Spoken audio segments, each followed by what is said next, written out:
The Yankees are back in the win column, 6-2 over the Baltimore Orioles. Trent Grisham with the 3-run jack. Jake, it wasn't leadoff Trent Grisham. That was Paul Goldschmidt. But you've been clamoring to get Trent Grisham a little bit further down the lineup if he's going to be in there.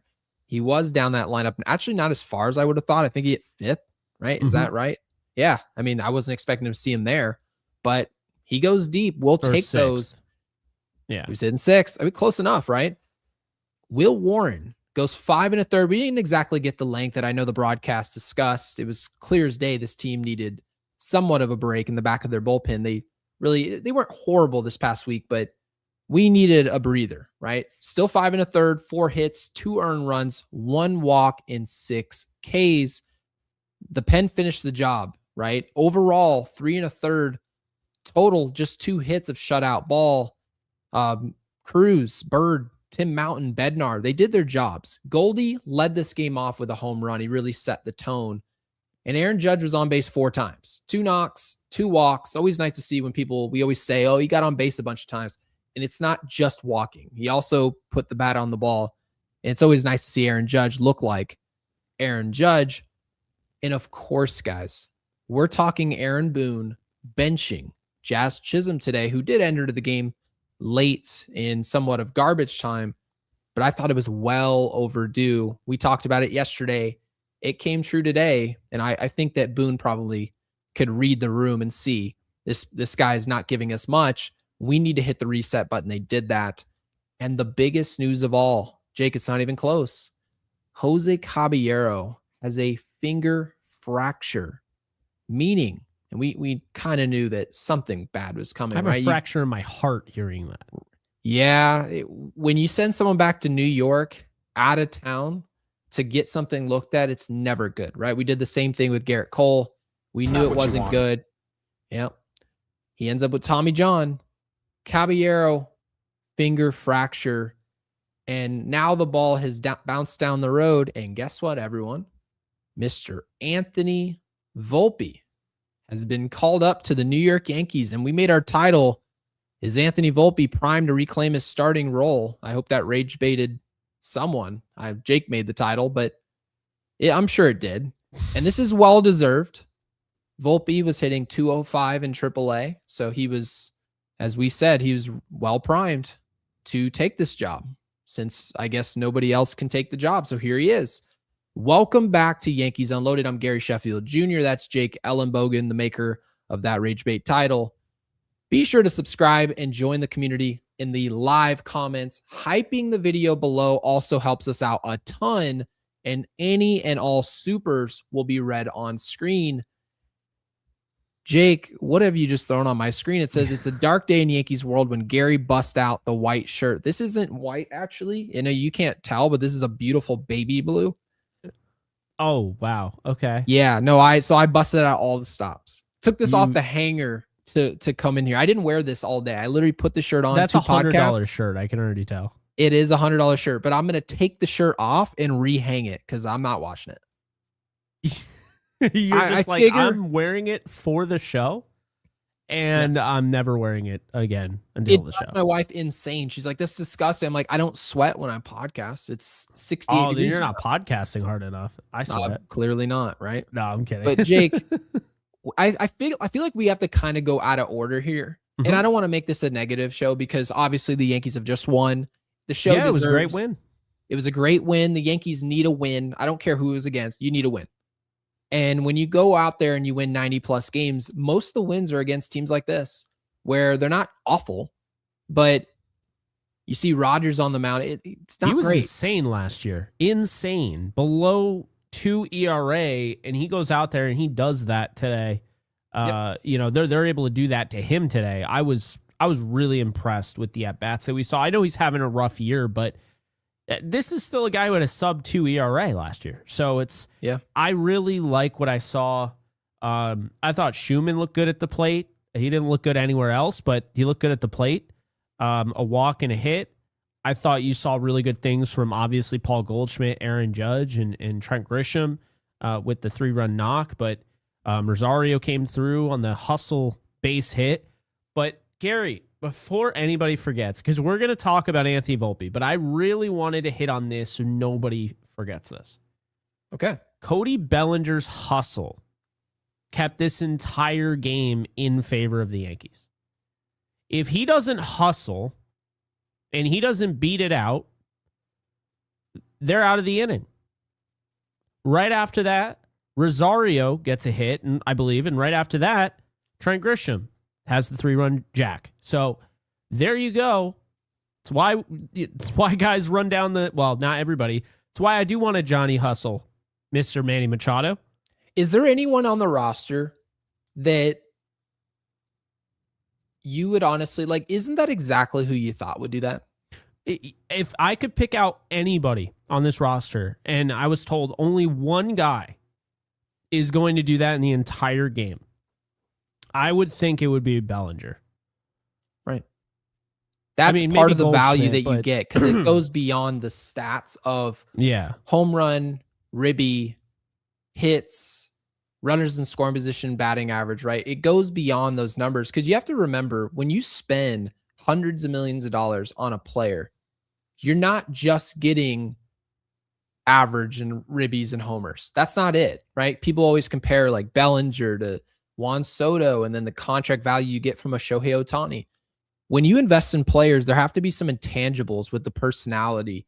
And I'm just here to tell you guys, not everyone that's highly paid in this league brings intangibles. Cody Bellinger, I feel like he, in a way, still brings those intangibles because he was never really invested in long term. If you really pay attention to his career, he wins an MVP with the Dodgers, has the shoulder injury in the postseason, right? In the World Series, never was the same in LA. They let him go. Sorry, we can't reinvest in you. It was just the tough nature of the business. Ends up in Chicago, gets a breath of fresh air, change of scenery, shoulders feeling a lot better, starts performing well. Did the Cubs invest in him, Jake, long term? Nope. Didn't give him that 6 or 7 year deal. Couldn't do it. And Cody wasn't on the other side of 30 at that point in Chicago. They still didn't want to do it. We were hearing about exit velocity. We were hearing about the injury history, all of it. And now he gets here to New York. We're the first marriage for him. We're the first team willing to invest in him. I feel like considering Cody Bellinger's upbringing, I just feel like he's the perfect type of guy you want as a Yankee at this point. Ugly game. Guys aren't hitting, right? Someone's dominating the series that you saw maybe in Milwaukee. Cody Bellinger is the type of player who can give you a scrappy at bat and just get on base any means necessary. And it had an impact today. So guess what, by the way? That. I'm glad you brought that up. He was 0 for 4. Still somehow, some way changed the entire complexion of the game. The entire game has been changed because here's the funny thing. This is how you can tell somebody watched the game and who didn't. And that's fine if you didn't watch it. There's 162 games. I get it. Not everybody can watch the games. Bellinger grounded into a fielder's choice. Okay. Mm-hmm. And yes, this is I get it's on the box score, but you have to understand. He grounds in that fielder's choice. Rice is out at second. This is a double play for anybody on the roster. Yep. Bellinger beats it out. It's now 2-0 Yankees. So not only does it not end the inning, it extends the inning, but he also brings home a run. So he ends up with an RBI, goes 0 for 4, but because he keeps the inning alive and there's only 2 outs, Rosario ends up having a similar thing where he hustles and he gets through on an infield single to third. So Judge scores then, and now you got Bellinger to second. And that's when Grisham cashes in on the 3-run jack. All of their runs came in the first 3 innings. The Orioles tried to turn this thing around. And you know what? When Jake Bird was on the mound for a second, I thought they were about to.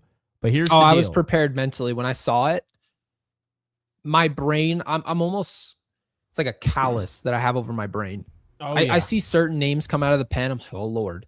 Right? Even Cruz is actually one of those guys. As much as I've liked the overall job he's done, when I see certain people, right? Doval's on a different category than Cruz, of course. Absolutely. But there's certain names you see, you're like, oh, Lord, I hope he's throwing strikes. Bednar should have pitched today, by the way.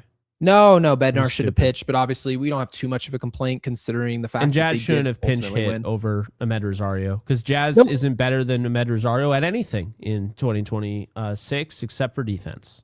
No, that's not true. He's better at stealing bases. That's fair. And notice how that has nothing to do with hitting, which is kind of the point. But, yeah. But I'm not sure what they did that for. It's like Boone has to further reiterate, he's just a platoon guy. It doesn't matter that his OPS is over 800. We're going to have, anybody pinch hit for. I can't wait until Volpe starts pinch hitting for Rosario in the 8th inning. Right. Okay. So let's get to the Volpe conversation, and we're going to use Slim Lewis's super chat here to kick start it. And I have no idea how we drew this conclusion, but Slim, thank you for the 2. And we're going to address what you have to say here because it's absolutely valuable. He says, I think Volpe might play great. Warren looked good. So we'll work backwards here. Will Warren did a great job, right? A little inefficient, but that's something that we come to expect out of Will Warren. He's still not completely finished with his development. Now, he may not reach that next level, and efficiency is in a way the next step that all pitchers have to take to be in that next step, into that next level of pitcher. But as far as Anthony Volpe, I guess my question is, Jake, and I want you to answer this first before I really give my opinion. Slim seems to think that Volpe might play great baseball when he comes back. Now, he didn't play well last year, right? He dealt with an injury. You mentioned when you saw it, right? When we saw that play, we had a post-game show, and we were worried about not that Volpe was going to be thrown off track for his overall development, but just Volpe wasn't a great baseball player before the injury. And then seeing the injury, we were like, oh, I can't see this benefiting him.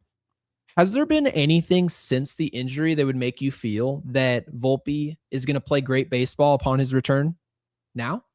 So this is what I would say, okay? He's not hitting well in AAA. He was hitting 221 last time I checked, under 600 OPS.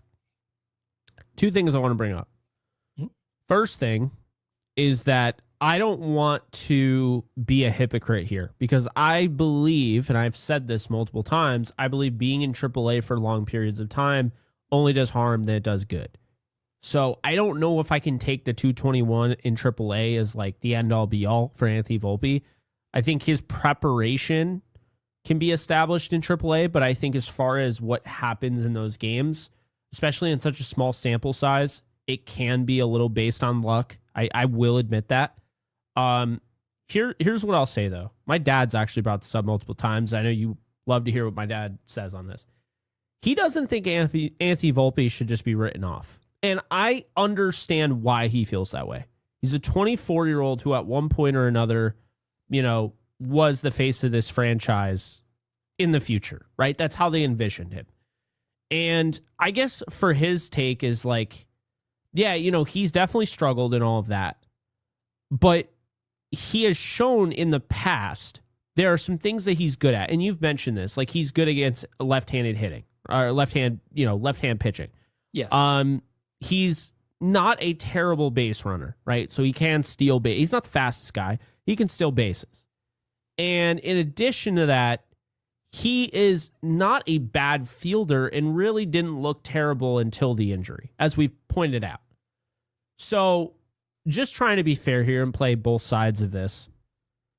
Volpe, to me personally, I don't expect anything from him, to be honest with you. And that's not me saying I don't expect him to ever get a hit. That's not what I'm saying. I don't make expectations on Anthony Volpe. Volpe, to me, has graduated from being a top prospect.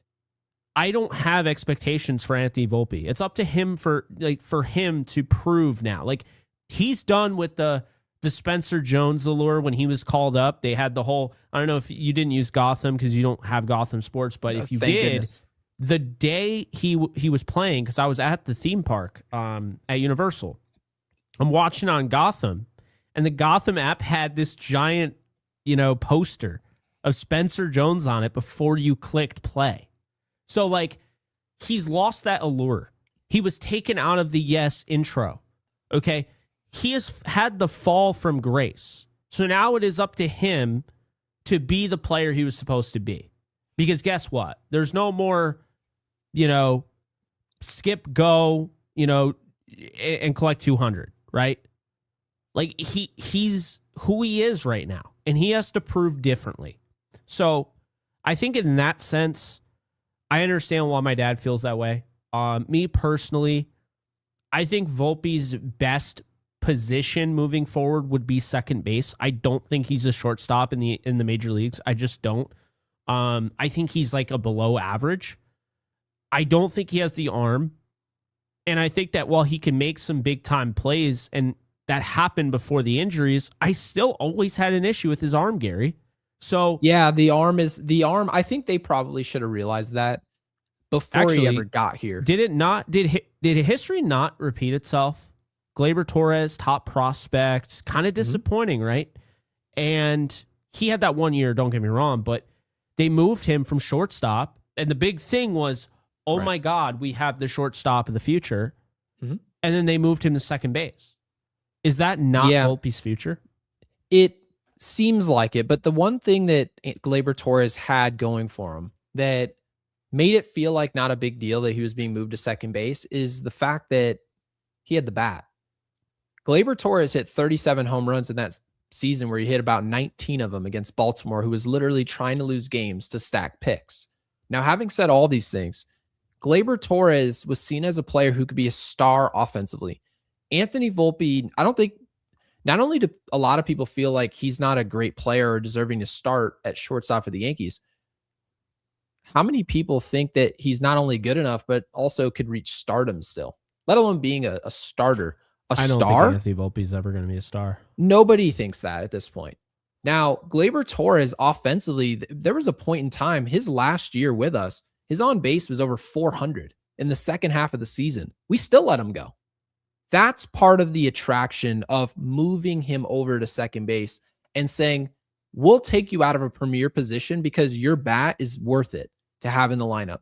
Now, for Anthony Volpe, defensively, yeah, you might be able to hide his arm where it really works out, because if you look at take a deep dive into the numbers, Jazz Chisholm doesn't have a great arm either. And we can hide him over at second base. He's got a great glove, right? But the bat is the reason he's over there. That's the reason why we were fine moving him from third base over to second and saying, yeah, we'll just put you over there. It's not going to be a problem, but we need that bat. Anthony Volpe is the opposite. If he's not at shortstop, a premier position, I think the Yankees might look at it and say his bat's not good enough in order to be in there.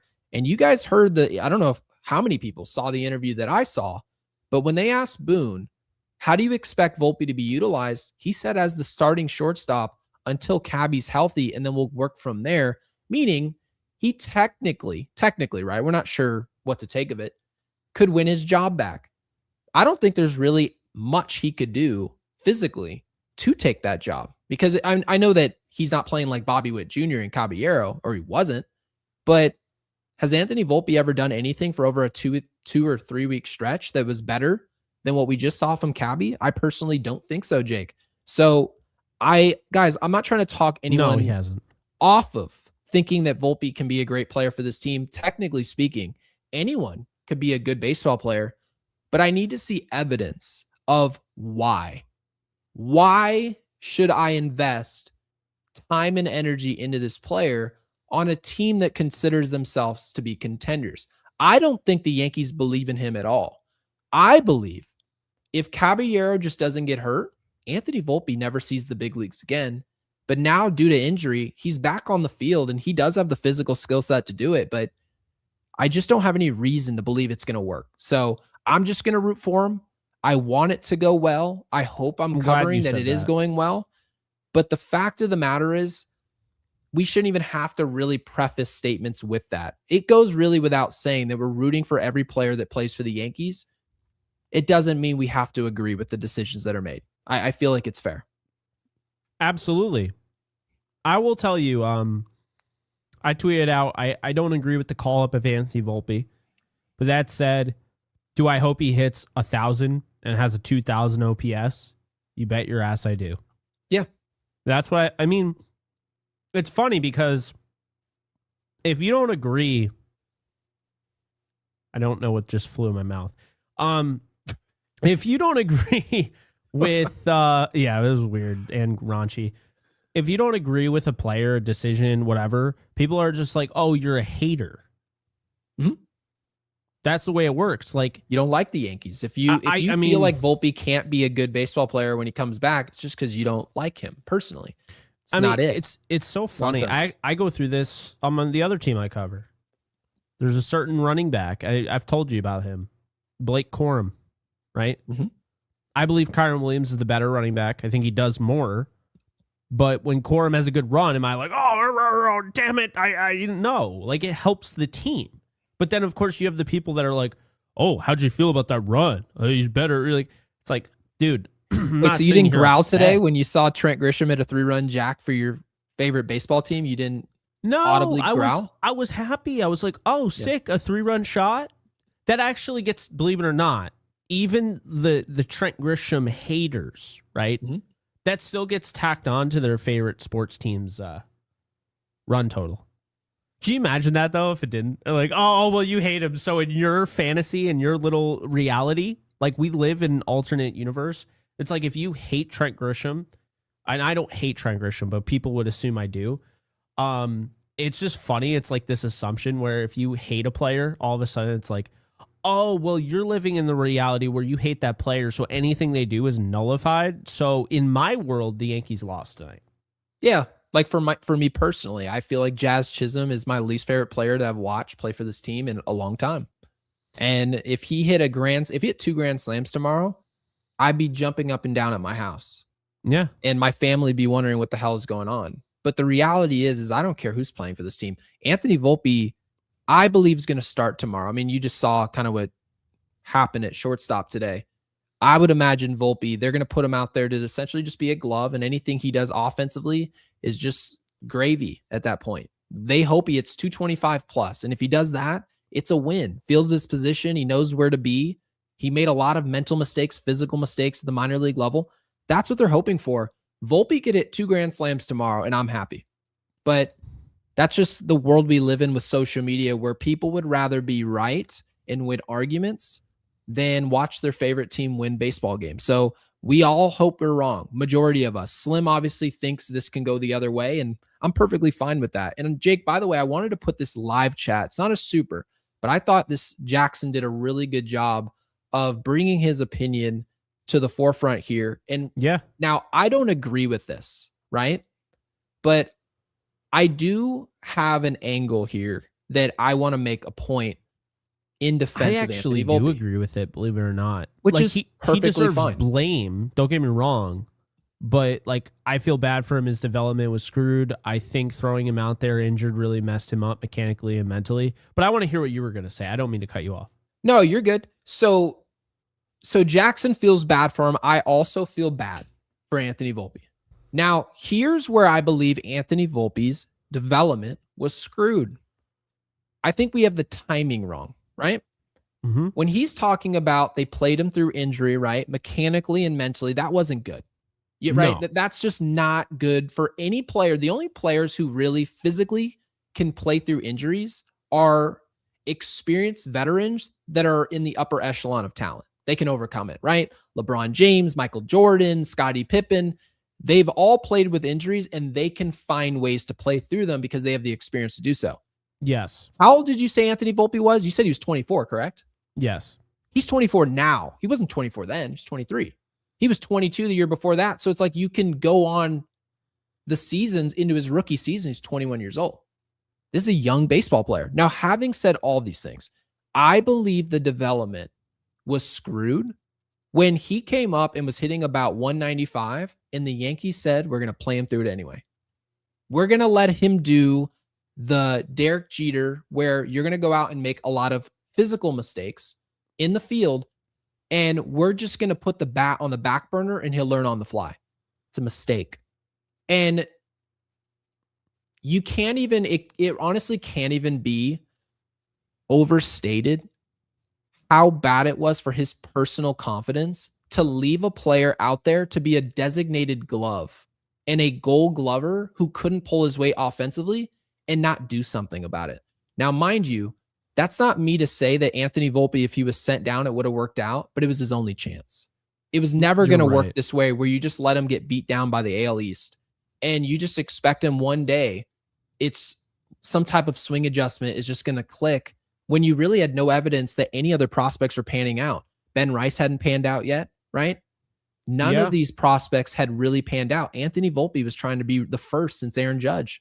Why would you put him out there onto the field without evidence that something's going to go right? It's a huge mistake on the part of the Yankees. And unfortunately, I feel like we're in a position now down the road where we're not going to know what could have been if we just done this the right way from the beginning. I think that's definitely fair. I think prospects are delicate. I do. But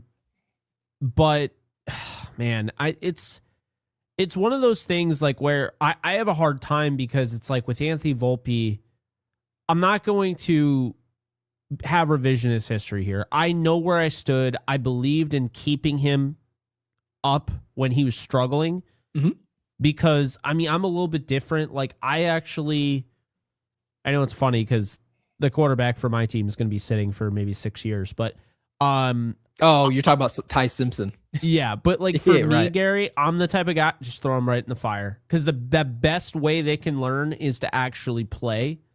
I don't necessarily think watching for 5 years is going to make you a better player. I think it could help, but I don't think it's just automatically going to make you a better player.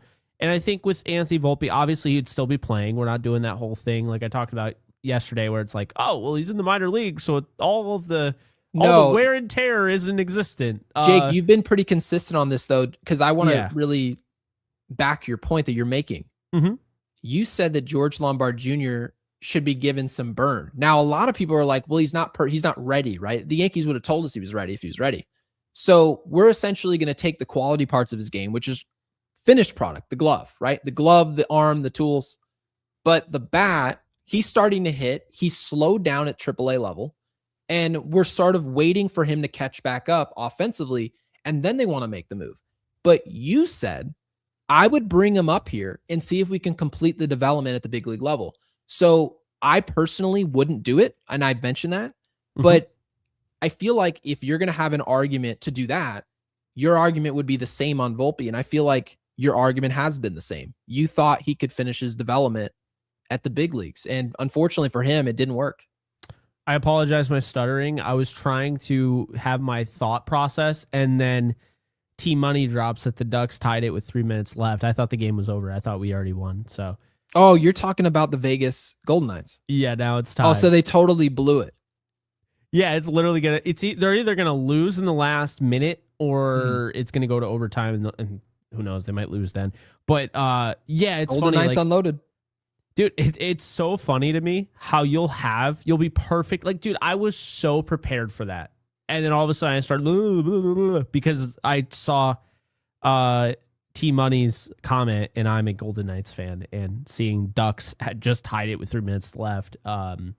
Yeah, not what you want. But all jokes aside, tough. I feel strongly about just staying consistent. And I think that's what we strive to do on this show. And I'm never going to, at least not that I know of, I'm never going to go back on my words.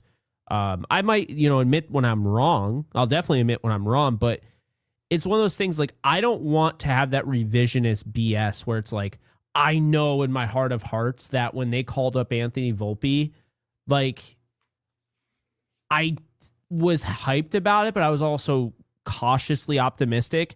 When he was struggling, I remember like it was yesterday, I was saying, keep him up. Let him work through this. I think it sends the wrong message. I think it hurts your player development if you're like, oh yeah, you first sign of adversity, and you're like, right back to AAA. It's like, think about this. I just watched the video on vacation. I was watching it. It was Spencer Jones and Kervin Castro getting called up. Okay. Mm-hmm. Look at the way the clubhouse reacts to these guys. Oh, it's huge. Kervin Castro, it's been about 1,000 days since he's been in the big league. And then he unfortunately got sent back down. But it's one of those things that's demoralizing, brother. you're with your peers and it's one of those things I don't think it's talked about. But think about this, right? Kervin Castro waited 1,000 games or 1,000 days to be called back up to the big leagues. Gets his opportunity, didn't do particularly well. He's sent back down. All of that, yay, the excitement, the big speech that his skipper gave in the clubhouse, all of that is kind of just, now this is awkward because he comes back like 2 days later after that big speech. It's not the same. And it's also, I think it can hurt you. I really do. Well, of course it could. If Anthony Volpe was sent down, let's not gloss over the facts. It would have been, at the time, disappointing because it makes it feel like, oh, he's here, and you're expecting some meteoric arrival. Yeah. And it doesn't work out, right? Same deal with Pittsburgh, right? You got Connor Griffin. You give him the big deal before he ever sees a pitch in the big league level. No hits.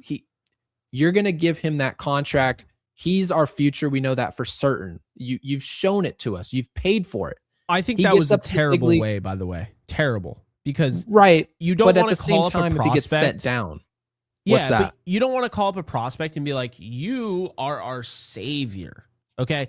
You never want to make him feel that way. And the way I think Anthony Volpe was called up was like, you're the future. You're like everyone. There was nobody that was high on Volpe that wasn't saying him and Derek Jeter in the same sentence. Everyone was talking, this is finally the first shortstop we've actually had since Derek Jeter.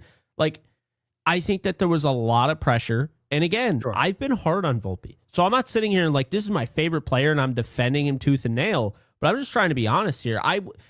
Gary, that's the thing about Connor Griffin. He is legit. There's no doubt about it. That's the last thing I'm doing is calling up my top prospect and making it seem like, hey, bon appetit, you bitch. This is literally all you. And by the way, we don't do anything without you. That's why I love the way they called up Spencer Jones.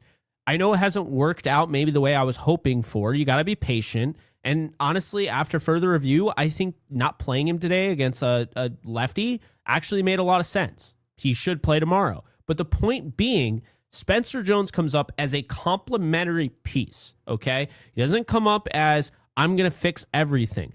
They didn't have this luxury in 2022, but here's the thing. Peraza was no longer considered the top prospect, okay? And on top of that, Oswaldo Cabrera absolutely was nowhere near the top prospect. Ben Rice was just hovering around a top 10. He was just injury replacement. Yeah, you can do things like that, but like I think when you're talking about the top prospect, just calling them up and like, hey, you're the guy. There you go. There you go. So yeah, you just have to be sure what you're getting if you do that, right? Now, Connor Griffin, I expected to work out. Yeah, obviously good for them.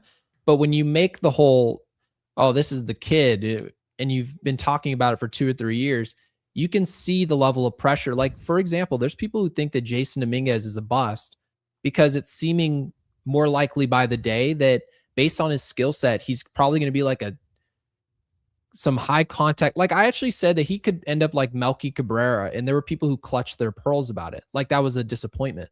That'd be a great player. Melky Cabrera had over 2,000 hits in his career. That's a good baseball player. I don't know what people are talking about, but it kind of goes to show you guys when you discuss a prospect at a certain level and then you bring them up, you give them nicknames before they ever arrive, you've got to be certain that they're going to be a superstar right off the rip, because if they're not, it changes how people view these prospects.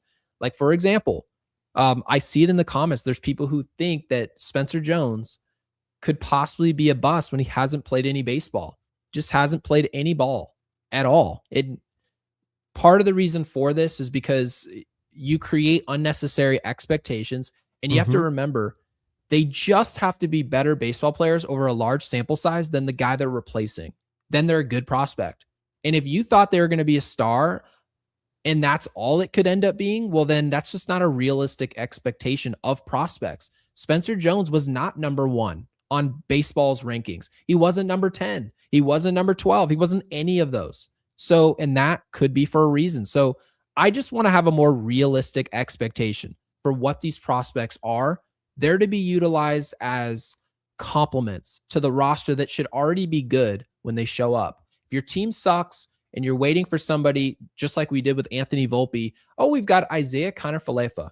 He's a solid player who's really out of position, but we're waiting for our savior in Anthony Volpe to show up and take the reins. That player better be Bobby Witt Jr.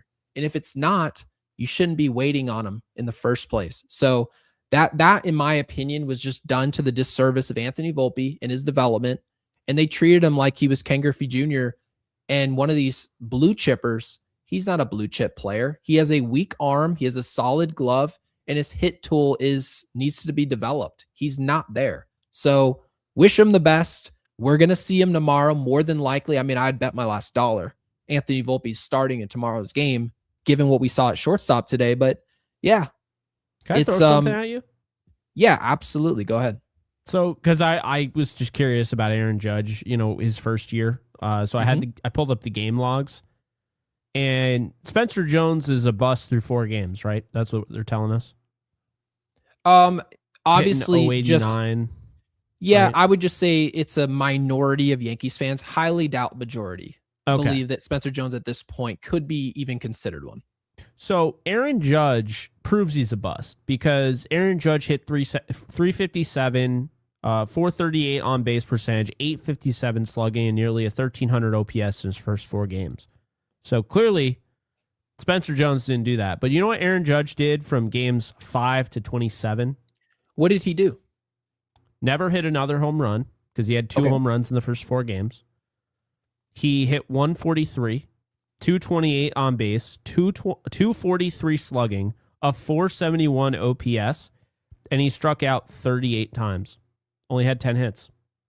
And the answer, and I somewhat sympathize with it.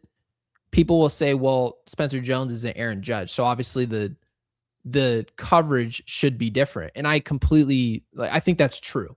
Mm-hmm. However, it goes to show you there are a lot of players at the big league level who show up and they're just not ready. It doesn't mean anything. Yeah.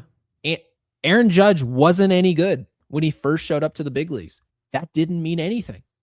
And that's kind of why you have to be careful with these prospects. It's much easier as a worse team. Like, for example, the Cleveland Guardians, if they have a top prospect, they have more reason to call up that player and see what's under the hood because they have to. They can't go spend $300 million like we can.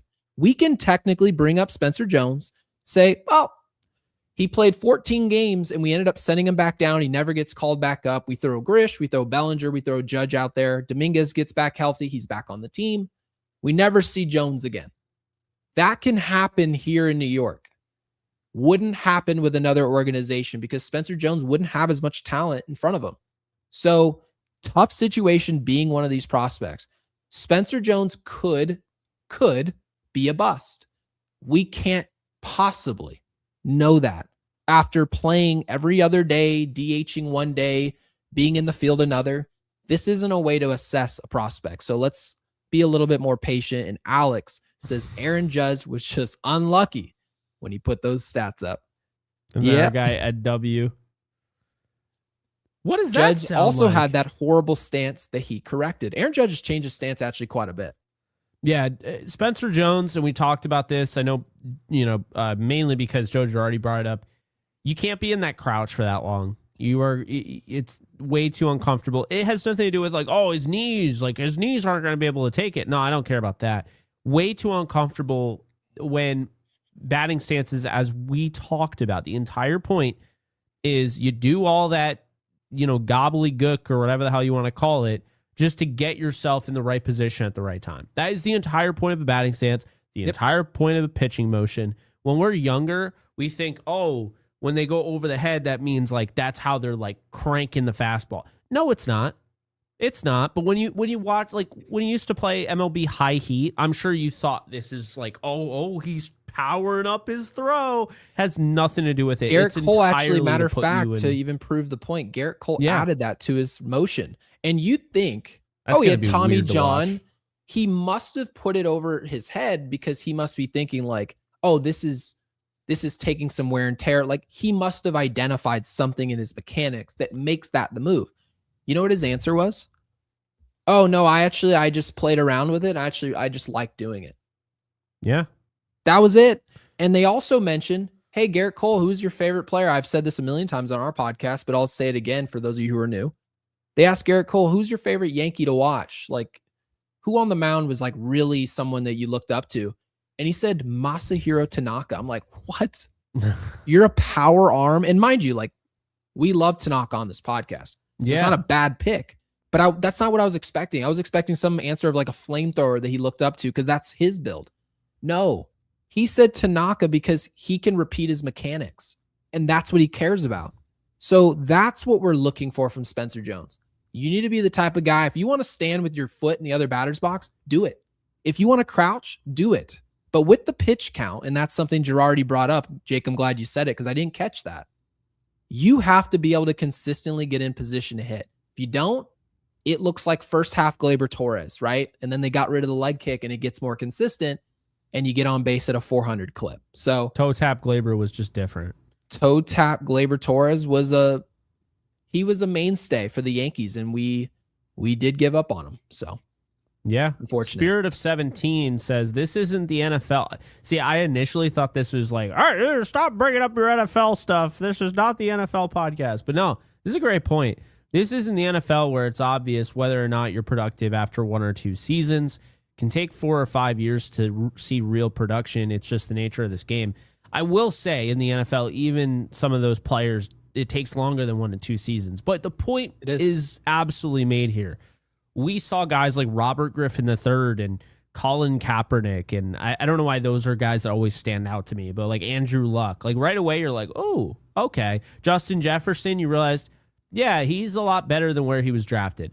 But sorry, Gary, I know that's a tough sore subject for you with Jalen Reagor. I'll settle for Super Bowl wins anyway. If we haven't won since then, it would keep me alive. Yeah. So anyway, point being, right?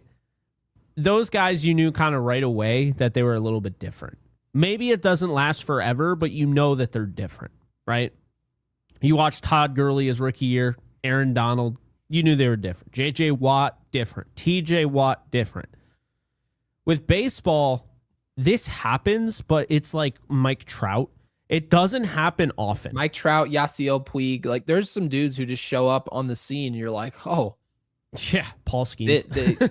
Paul Skeens. Paul Skeens they rolled out the red carpet, and you're like, geez. And mind you, we watched him at LSU. We knew what we were getting. And he shows up to the mound. He's throwing 102. I'm like, oh, well, this is Steven Strasburg debut all over again. This is just an overmatching. He's dominating big leaguers. But majority of these guys, to Spirit's point, they don't have the overwhelming stuff. Did Anthony Volpe, by the way, Jake, when they talked about him as a top prospect, did they say that he was a 5-tool player coming up? They didn't say that, right? No. You know what happened with Anthony Volpe? I don't know if you remember. They said his pop is starting to really... Like, they thought he was in the 11 games he played in AAA. Because it was like 11, right? Yes. They started talking about how, his power's starting to really emerge. Like, now this is a guy who could have 30 home run power. He wasn't graded as a 70 or 80 on the scale, right? And I see that in the comment section, right? Yeah, no, he wasn't. So he was a guy that at the minor league level, before we ever saw him, they never said he's got light tower power the way they do with Spencer Jones. They never said the contact, right?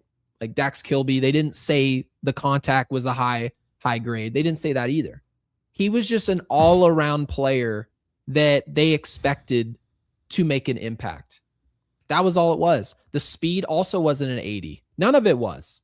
And so when you get here, you're like, well, there's really nothing special physically. This wasn't Ellie De La Cruz where he just lights it up and you get excited just watching it. I wish Volpe had Dax Kilby's bat to ball tool. Like, it's just not the contact. Understand this. Kilby is super young. He's way early on in his development. But when you watch him, he's all about contact. Like, I actually get kind of excited for like, okay, well, what if there's a realm of possibility 4 years from now? You know, you're looking at, I know Gary's like, Aaron Judge will be 39. This isn't exactly anything I want to hear about, but I hate thinking about Aaron Judge at age 39 and what will look like. But who knows? But the big thing here is like George Lombard Jr., if not traded away, that gets me excited. His defense. Kilby's hit tool is real. Like I actually am really, I've been looking at him, and I know he's injured right now, but like if Volpe could hit like him, man, that would be cool, because there are guys that just they seem to just have it's like natural to just make contact, put it in play. Speaking of which, so the same could absolutely be said for Luis Arias, who had a huge impact in our show yesterday. And there was another guy. By the way, comment section brought it up. I texted you him, Ryan Jeffers. Did you see what this Twins catcher's doing? Yes. And the good part about this isn't a situation like the Eugenio Suarez Arizona situation where no, it's not that. We're more so looking at the big sexy numbers, like, oh, he's hit 50 homers. And it's not like Suarez hitting 50 home runs is something to avoid, but it's more so like a lazy way to make a pickup and think that someone will be impactful. But if you look at what Jeffers does well, a right-handed catcher, there's nothing we need more on this team than that. Nothing. Absolutely nothing. A right-handed catcher who can hit for contact. Jake, can you remind me again, what's his batting average? And I know it's early. What's he hitting right now? He's hitting 298, I believe. 298. That's going to fall. Which, by the way, to kind of, add to the whole point of bringing him up, one, he's a rental. Mm-hmm. So I think the Twins would be keen on trading him away. He's going to be 29 in, I don't know, like 20 days or so. He fits our timeline. But Jeffers, the thing about him that I like is that this is somebody, he's hitting 298, he's got 922 OPS. In 2023, when he was 26, he had a 276 batting average and an 858 OPS, and that was in 96 games. And then you look, okay, he had a down year in 2024, 226, 732. And then 2025, he had 266 and a 752. If you don't think that guy would make a world of difference in this lineup, I don't know what to tell you. It's the best move we can make physically. It's the best move we can make. And it's not the sexiest name. Your girlfriend who's barely into baseball, she doesn't know that name. No one knows that name. No one knows that name. That's okay. We're looking for complementary players. That is why. And I'll tell you guys, when you look up and down the Yankees lineup, October, it feels like it's a long way away. It's right around the corner. We're going to get there. And if you think that we can afford to have Austin Wells and whether it's Anthony Volpe, right? There's a couple of other players in our lineup, like Jazz Chisholm, if he was as ice cold as he's been the last month and a half, you can't have that in October and expect to survive. It's going to catch up to you at some point. And you can look up and down all these championship contenders. You look at the Dodgers, you look at Toronto. Was it Vladimir Guerrero Jr. that was winning them every game and getting them through every series? No. We were talking about complementary players. Was it Shohei Ohtani that carried the Dodgers through the 2024 World Series to go beat us? Nope. Hurts his shoulder. And all of a sudden you're seeing guys like Teoscar Hernandez, complementary players on the roster, making a difference against us. You have to be good at all positions. If we're not, we're going to get into the playoffs. That's a good thing. We're going to lose. So I cannot possibly find a better fit than that. The Yankees need other moves, in my opinion. I think if we upgrade at catcher, where you can leave Ben Rice at first base and not have to really flirt with that idea and jeopardize his health behind the plate, and then you add some bullpen arms to this team, maybe two of them. And in my opinion, if you can get an upgrade at closer and maybe move Bednar to the 8th inning or vice versa, you put a guy in the 8th that you really like, this Yankees team's a lot better than what they are right now. So Jeffers, absolutely. You can go ahead and circle his name. Is he going to join the Yankees? I have no idea. We won't be the only contender that wants him, but you look at our roster, lefty, lefty, lefty, lefty. We need a right-handed slugger at catcher, man. It would be match made in heaven. By the way, because I know a lot of people think it would be a lot to give. I really don't think so, because in the past, it's been all about, hey, he offers this amount of control, okay? I really don't think it'd be as bad as some people think. It's kind of hard to add a comparison. I mean, you have Jonathan Lucroy, who was an all-star, traded from the Brewers to the Rangers, 1.5 years of cheap team control. The Guardians let's see. It looked like Lucroy actually, he turned down the Guardians trade, but Cleveland was offering 4 prospects, including top 30 overall prospect Francisco Mejia. Okay. Texas ultimately acquired him by surrendering outfielder Louis Brinson back in 2016, who was the number 21 overall prospect, and right-handed pitcher Luis Ortiz ranked 46th overall. So Lucroy, who was an all-star, cost 2 top prospects in the farm system. Then you look at Christian Vasquez. He was hitting well at the time, and he was a rental. So it would be a half-season rental here unless they re-upped him after the season. Vasquez, there's somewhat precedent here because Houston had to trade away Wilyer Abreu and Emmanuel Valdez. Of course, we know Abreu's a part of their team, and he was really developing quickly. This could be, if I had to put together a deal here that made sense for the Twins, Luis Gil would have to be a part of this deal, and they've already been interested in him. Can you remind me one more time? Yep. Who was the major asset for the Minnesota Twins that was injured this year? Could you remember? Joe Ryan. Joe Ryan. Where does he play again? He's a pitcher. He's a starting pitcher. So who do the Twins want again? Starting pitcher. Well, yeah. They want starting pitching. There's no question about that. I think we could absolutely make this deal. Mm-hmm. I don't think it would cost you a ton. I think maybe some people would be against it. But at the same time, like the Twins for Jeffers, I'm just being honest because he is a half-season rental. You're probably looking at giving up Hampton and Hess. Maybe Cunningham and Hess. Like it wouldn't. If I can throw Heel in there, then I absolutely would do so. He's a somewhat of a low velocity guy. I know he's gotten up to 98 this year, but that was, and Christian Walker hit it about a mile. They hit 200 miles an hour. But the point is that Luis Gil doesn't have enough stuff to be in a bullpen. We've tried him in the rotation. It hasn't worked. I try to get that deal done. I think it makes the Yankees that much better. Yeah, Vegas won. This isn't nice. JT Real Muto, by the way. Like, do you remember that trade? The number 1 overall prospect. Who was that prospect? It was the Phillies' number 1 overall prospect, Sixto Sanchez. I remember Sixto Sanchez. He was a hell of a card in MLB The Show. He didn't work out. Yeah, he had really bad injury stuff, and then in 2024, he just couldn't get. It's actually a real shame because he had so much talent, and it just didn't work out because of the injuries. He had 2 seasons. He missed 3 seasons with arm issues. So anyway, point being, that really worked out for the Phillies, didn't it? They traded Sanchez and Jorge Alfaro and an additional minor league pitcher.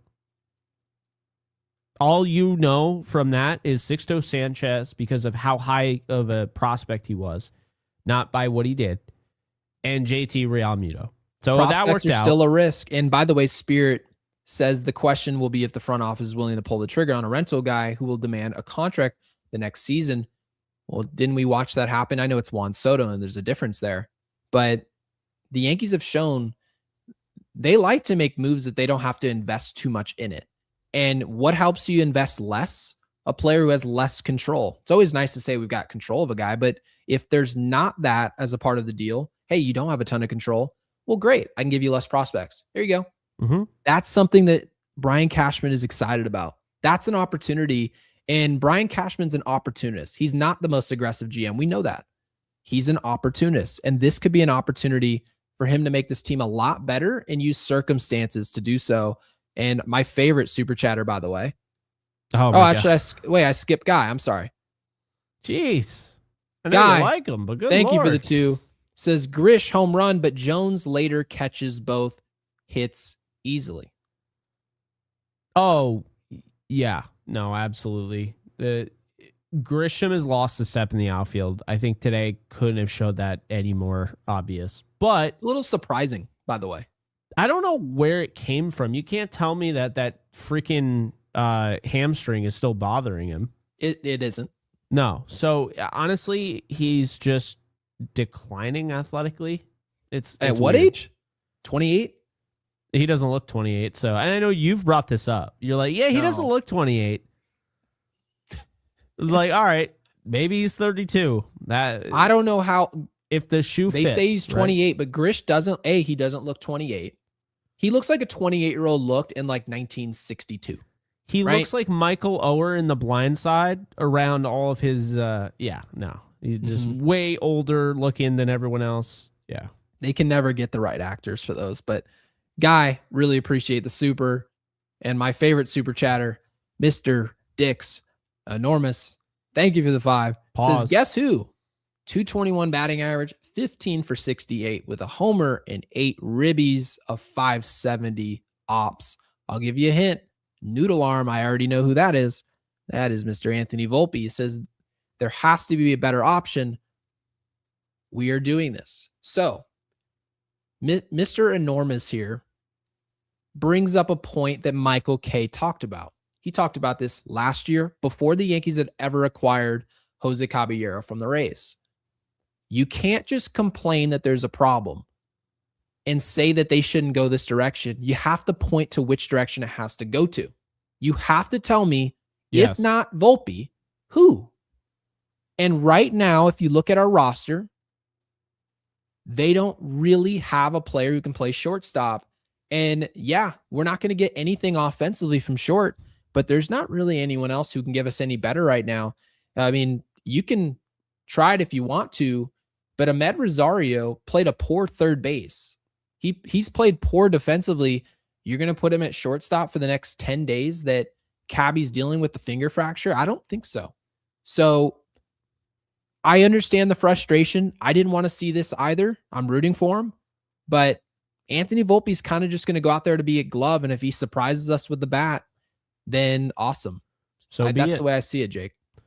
Yeah. What a rally, by the way, from our audience. There was like hardly anybody in here. Now all of a sudden there's over 260 people.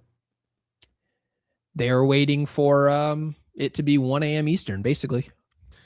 They were watching the VGK game. It's okay. It's understandable. That's what's happening. Everyone's a hockey fiend. Yeah. Hey, you watch playoff hockey, it's life-changing. I don't yell at the TV very often. Let's not say things that aren't true. But with like watching Rams games, I get a little pissed. Watching the Yankees games, I get a little pissed. Hockey, brother. Avery's getting tired of me because I was like, it never ends, by the way, because football starts and you're going to be right back to oohing and ahhing. No, it's crazy. Like I don't feel so. I'm a big fan of the Golden Knights and I'm a big fan of the New Jersey Devils. I have 2 hockey teams. I do. I've had it since. Well, I mean, I don't know. I've been a Golden Knights fan longer though. And anyway, point being, right? I sit there on the power play and I'm just insufferable. Because it's like, I don't know hockey the way I know baseball and football. So, you know what I mean? I just sound like a normie. You probably sound like the baseball fan who's like, oh my God, he almost smacked a home run. Oh, God. By the way, there's a football kicker named Trace Smack. Greatest name ever. Just saying. Good name. It's a good name. By the way, I've never agreed with the super chat more than this super chat. Never. Oh, wow. Never. Slim Lewis, appreciate the 5. Says, Boone said Jose, and this is true, will start back at shortstop when he's back. That is 10 days they're expecting him to be gone. We're obviously wishing him a speedy recovery. So he says Schumann or Volpe, if he hits well, certainly a possibility, and Slim said that he expects that, should platoon with Jazz until Jazz stops playing like a drunk grandpa. Now, here's the point that Slim's really getting at, and he didn't have to write it all down because it's pretty much implied. Volpe hits lefties, and he's also not a good fielder at shortstop. He's not. Doesn't have a good arm. And there's not any good shortstops that don't have good arms. Not in the postseason, there's not. So, Volpe, Jake, you and I both agree, he can play second. If Jazz isn't going to hit, he'll hit righties at a clip better than what Volpe will hit righties, right? But against lefties, Jazz Chisholm's been an out this year. You know what's funny? He's been hitting so poorly. It's a possibility Jazz is hitting better now against lefties than he is against righties. That's how he's bad not, but it's funny that you brought that up. What's he doing against lefties right now just to make Slim's point? 188, 530 OPS against righties, 208, 639 OPS. He's just bad right now. What's his Bad. slugging? Did you list that? No. So his slugging against lefties is 271, which I didn't even know it could go that low. No, we never even seen a number that low. So to Slim's point, Volpe 347 against righties. Perfect. So Volpe hits for average against lefties. That's the only thing he does well offensively is hit for average against lefties with pop. He actually is a good baseball player against lefty pitching. And we've seen that for years now, not just a standalone couple months. This is for years. Let's see his splits from last year. Slim, I agree 100%. Everyone in our audience, do you agree with this? Gary, if Volpe's going to be on this roster, would you put him at second base against lefties and take Jazz off the field? Yep. Well, here's the deal. Okay, so I actually did some research on this. And this is kind of why I don't feel like I've been really anti-Volpe on this show today. I don't think so. Neither of us have. Yeah. This isn't going to make me sound any more anti-Volpe. I have been pro-Jazz for a long time, although I'm souring on Jazz because I don't like his attitude. And to be honest with you, I'm just not a big fan of players that just really don't play that well. So anyway, nothing sophisticated there. Anthony Volpe last year, okay? Mind you, much bigger sample size than what Jazz currently has. That can go one of two ways. But to be fair, Jazz Chisholm, and he's a lefty. Anthony Volpe's a righty. But I want you to hear this because I think it's interesting. So Jazz against lefties, it's 48 at-bats, 188, 259, 271, 530, right? Anthony Volpe against righties, because that obviously is who he struggles against. 195 in 385 at-bats, 195, 254, 382, 635 last year. Okay. Big sample. It's not amazing, but it's a lot better than what Jazz Chisholm's doing against lefties. Correct. With a much wider sample size. So now we go to 101 at-bats against right-handed pitching, and Jazz hitting 208, 292, 347, 639. Anthony Volpe against lefties in 154 at-bats last year, hit 253, 316, 416, and a 731 OPS. There's actually no argument whatsoever. If Volpe does that against left-handed pitching, he absolutely is the perfect platoon option because he's really not a bad hitter against platoon. Let's just be honest with ourselves. Let's not call this crazy. Let's be fair here. Anthony Volpe hits 253 against left-handed pitching. You can say you don't like him. You can say he's not your favorite player, but you can't sit here and tell me you're okay with Ryan McMahon and throw a damn party because he hits 400 over the course of 6 games. And Anthony Volpe has a freaking actual, leg to stand on here. He hit 253 last year against left-handed pitching. He's a better player objectively in that role. And that right there, by the way, 253. Say he hits 253 against lefties. That batting average is better than Austin Wells. It's better than Ryan McMahon. It's better than Trent Grisham, Jazz Chisholm. It's better than everyone that's not Goldschmidt, Judge, Rice, Bellinger, Rosario. It's amazing how that works. Volpe is a niche player. Very niche. That you cannot call him a starter, but he's a niche player. That's fine. And by the way, I've seen it in the live chat a few times now. Oh, Volpe's a utility player. He's a utility player. He's a utility player. Isn't the definition of a utility player? He's not going to play every day, but in a certain situation, if it lines up, he's not a utility player. He's really a better option. He's just a platoon guy. A utility player is okay. The whole utility player thing has been misused. I'm going to explain I guess he can't play shortstop or third base at this point. He's really a second baseman, so he probably can't be utility. That's my argument. So when I think of utility, what are the utility keychains that they have? The knife, they have all the different things. The screwdriver, that's a utility. A util, short for utility, is a player like you can play who's that one guy that played everywhere? The French player. Oh my God, he played literally every single position back in the day. Okay. That is the utility guy. I cannot remember his name. Jose something, I think. I don't know. Point being, Max Schumann, if he was actually good at fielding, would be a utility player because he can play in the outfield, he can play in the infield. Utility player is a guy that does multiple things. He's versatile. A great utility player is Jose Caballero, can play the outfield, can play the infield. Oswaldo Cabrera, he's not an amazing utility guy, but he can play the outfield and the infield, right? I feel like by law, you should player. have to be able to play average at those positions to be able to say you're utility. What's you so like how funny, they do that? You know He's a who's actually guy. utility? What's that? Jazz Chisholm. Second, Yeah. shortstop. Third, center field. Utility. Anthony Volpe never in his life has been a utility player, ever. But we use that way too often as like, yeah, he's a utility guy. Bench doesn't mean you're utility. It just means you're on the bench. It just means you're not good enough to be a starter. Let's not discredit guys who offer the versatility of playing half of the positions. They deserve the title of utility player. Yeah. If you can't do that, you're just a bench dude. That's all you are. Goldie's a bench player, right? Yes, and that doesn't mean you suck. Every time people say, "Oh, he's going to go to the bench," it's seen as a demotion. Absolutely. But the reality is that if Volpe was used just like the same way as a couple days ago, we were talking about how the fact that Austin Wells, he doesn't hit great against righties, but he's so useless against lefties that you can see clear as day he's a platoon. And if you look at JC Escara, he hits lefties and doesn't hit righties. They're platoons. Gary, if Anthony Volpe gets back to 2024, and I'm not saying he will, he was messing around with his swing, right? Mm-hmm. If he does, I would sacrifice that 756 OPS that he had against left-handed pitching to have consistent on both sides and not be just a platoon guy.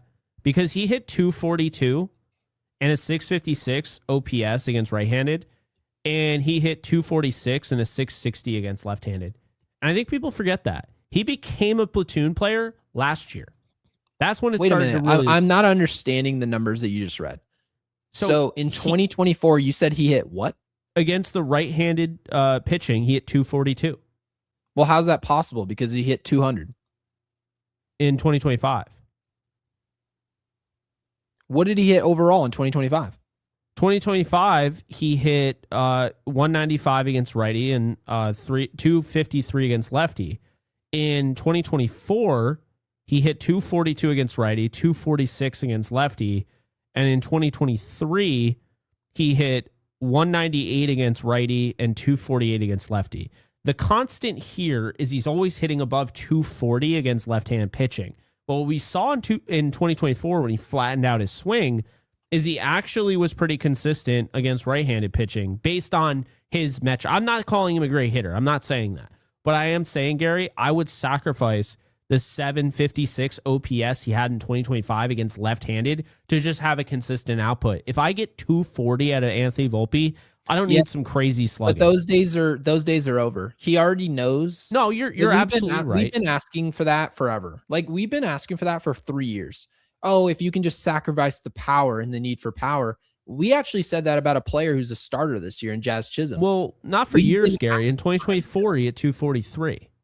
So, I mean, like, he just needs to do what he did in 2024. Last year was a year where I think he focused way too much on power and became a platoon bat. And I guess really what I'm trying to see is, does he go back to maybe trying to be what he was in 2024? And that's a player who, like, he cut down his strikeouts a little bit in 2025. In 2024 and 2025, he walked at almost the exact same rate. But in 2025, he hits, 7 more home runs? It seemed like it was a choice that he made, that I'm going to play this certain way. The same way that it seemed like it was a choice for Jazz Chisholm to make the difference of, I'm going to go 70% swing. Then he joins the home run derby. Now I'm going to go 50-50. Then he struggles, right? That was the timeline. Anthony Volpe is a contact player if he's going to be successful for this team. And we can start with his role being a platoon second baseman. And that doesn't mean you suck at baseball, because that means that about half the time you're going to be playing over there at second base over a player who just 2 months ago thought he was going to get $300 million. So that development, by the way, if that happened, and I don't know what Boone will do. I don't know. Everyone's like, oh, they might watch the show. Guys, they're going to come up with their own ideas. And if you look at these splits and the arm of Volpe and obviously the arm accuracy that you saw, and John Boy talked to Boone about that, about the arm accuracy, you're not going to have as many issues with the accuracy from second base as you would shortstop. So, yeah, Sean Figgins. That was the guy. That was the guy you were talking about. I love this comment section. By the way, who was the guy who played for the Cubs who had that clutch hit in extra innings and they won the World Series? What's his name again? Was it Moises Salou? No. God, no. In 2016. 20. No. 2016. No, Moises Alou is on a couch somewhere. I know who you're talking about. The stolen base guy. No. The dude, he was a switch hitter, I believe. Oh, Ben Ben Zobrist. Zobrist. Thank you, guys. Thank you. He was a utility player. Yeah. That dude would be at third. He'd be the third base coach one day. The next day he's in right field. The next day he's at first base. That dude, he was everywhere. You didn't have to play in the outfield, by the way, to be a utility guy, but you need to play more than 2 positions. Them's the rules. That's Rich fair. Aurelia is a good example. Didn't play the outfield, but he played everything in the infield.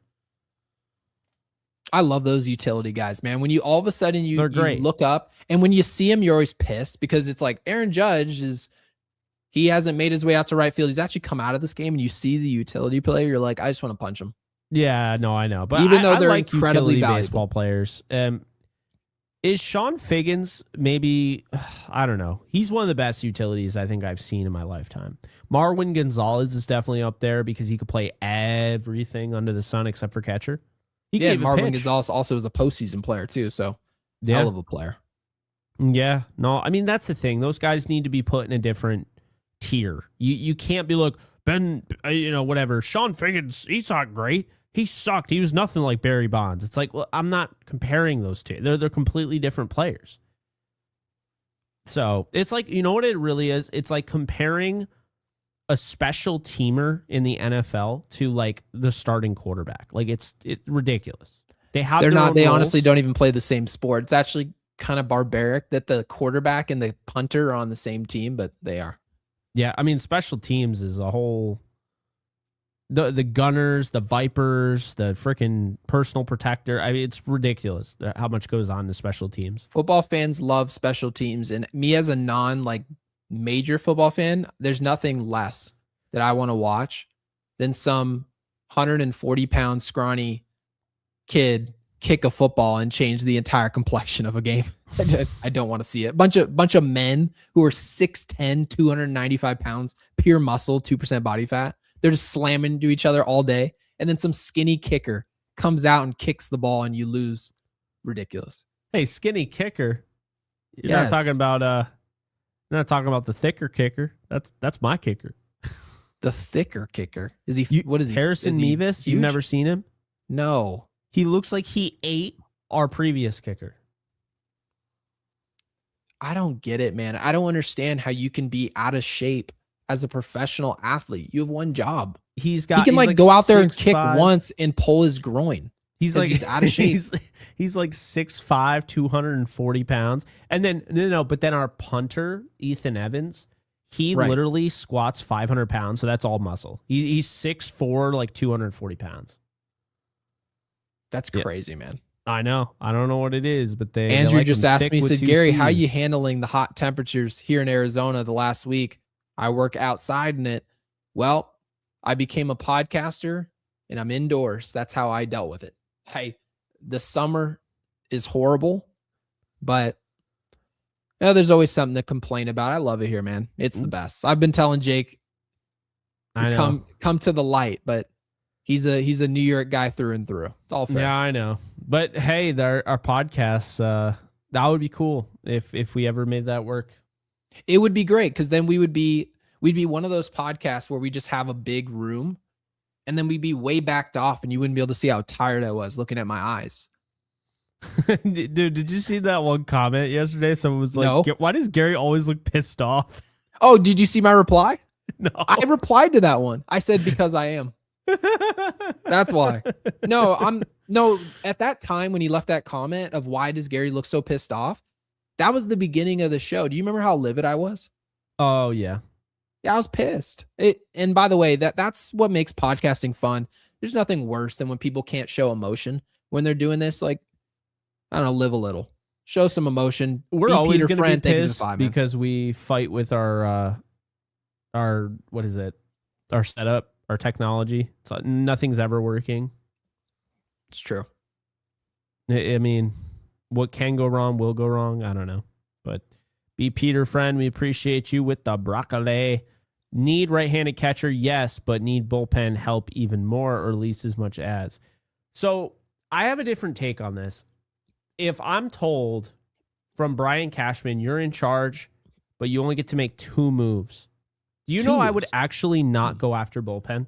I wouldn't even touch it. What would be your first 2 moves if you had total control? And then I'm going to give you my 2. My 2 moves straight up would be Jeffers. Okay. And I would give up Heel and, some pitching prospects. Whatever it took.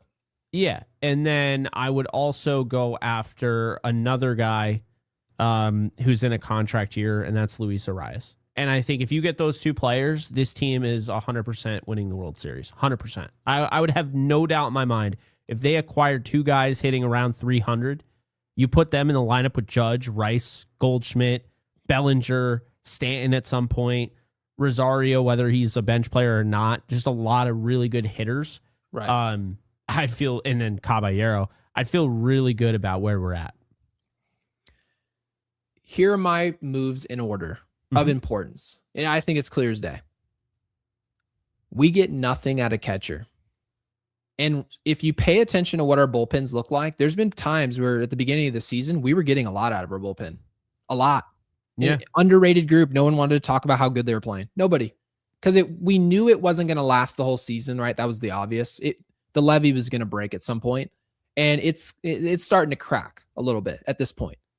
And if I'm looking at catcher and we're getting nothing, Jeffers is the perfect move. Fits like a glove. He's right-handed. He's contact-oriented. He puts the ball in play early and often. He works counts. He is exactly what this team needs. Now, the reason that the bullpen isn't number 1 on my list is because Ryan Weathers should be our setup man. He should be the bridge guy. Think of the Cleveland Indians at the time. When they went to the World Series, they rode the back of Andrew Miller. Now, Andrew Miller was a flamethrower. He was 96 up to 98 miles an hour from the left side as well. And they didn't use him as a setup man or a closer. He was their best pitcher. I believe Allen was their closer that year. And they decided when we get into a spot and we're in a tough spot, we need to go to him. We need to use him as essentially the fireman for the bullpen. And Jake, can you remind me again, what's the one thing that Ryan Jeffers, what's his weakness again? Why was he available from the Marlins? Ryan Jeffers? No. Weathers. Ryan Weathers. Excuse me. I was like, yes, Ryan. Who that? He's like, you're putting me on the spot. I'm trying to think of something. And I'm like, what was Ryan Weathers? He always gets hurt. He always gets hurt. See, it's not a guarantee he's going to get hurt this year. But this year he got sick. Right. Marion joined our podcast. She's like, man, I really wish that he could have stayed healthy like this because then he would be like that for the Marlins. They got rid of him because they were tired of waiting around for him to be healthy. Mm-hmm. They sold high on him to the Yankees. Okay. Now he joins our team. Do you want to press our luck and put him into the rotation for 30 plus starts? I don't. That's so fair. I look at it as Doval, hey, go sit down next to coach, exit stage left. You can go start a fruit stand wherever you want. Later, we're going to have Weathers be our setup man. This bullpen still needs another move. I make a move in the bullpen. That's what I do. But in that order, because if I take a look at what's going on in rotation, I believe Garrett Cole will be back and ready to go. Rodon's a huge wild card. I have no idea. Worst comes to worst, even he goes to the bullpen. But do I really look at this bullpen and think it's that bad we can't survive if Weathers kicks out to it? I don't think so. I actually see some life. And yeah, I even see in our live chat from David who says, yeah, like Legrand, by the way, Jake, there were people who were upset when we called him Legrand. And you saw that. I replied. I was like, bro, dude, we called him Legrand. And then people said, no. It was on MLB Network and they called him LaGrange. So we changed it. Someone was upset you said lackadaisical instead of lackadaisical. Yes, I saw that too. I'm like, what a jackass. He's like, here's my contribution for the day. Lackadaisical. Wow. Thank you so much. Oh, man. We appreciate you watching, whoever you are. But Don't say that again. That was stupid. Yeah, that was. Oh, good Lord. But yeah, I think our bullpen's a little underrated, Jake. They're underrated. one or two names away. I think Montero is going to be there in the second half. I'm high on Montero, and I'm high on Giovanni Cruz. And I just don't feel like people forget. It's like, you want all these bullpen arms, but there's only 8 spots. There's only 8 spots. Period. Yep. So it's not like you can do a whole lot. You know, if you do a 6-man rotation, it's only 7. If you do a 4-man rotation, now it's 9. You only get 13 spots during the regular season. You can mix and match during the playoffs, but you knew I was going to do that. Good.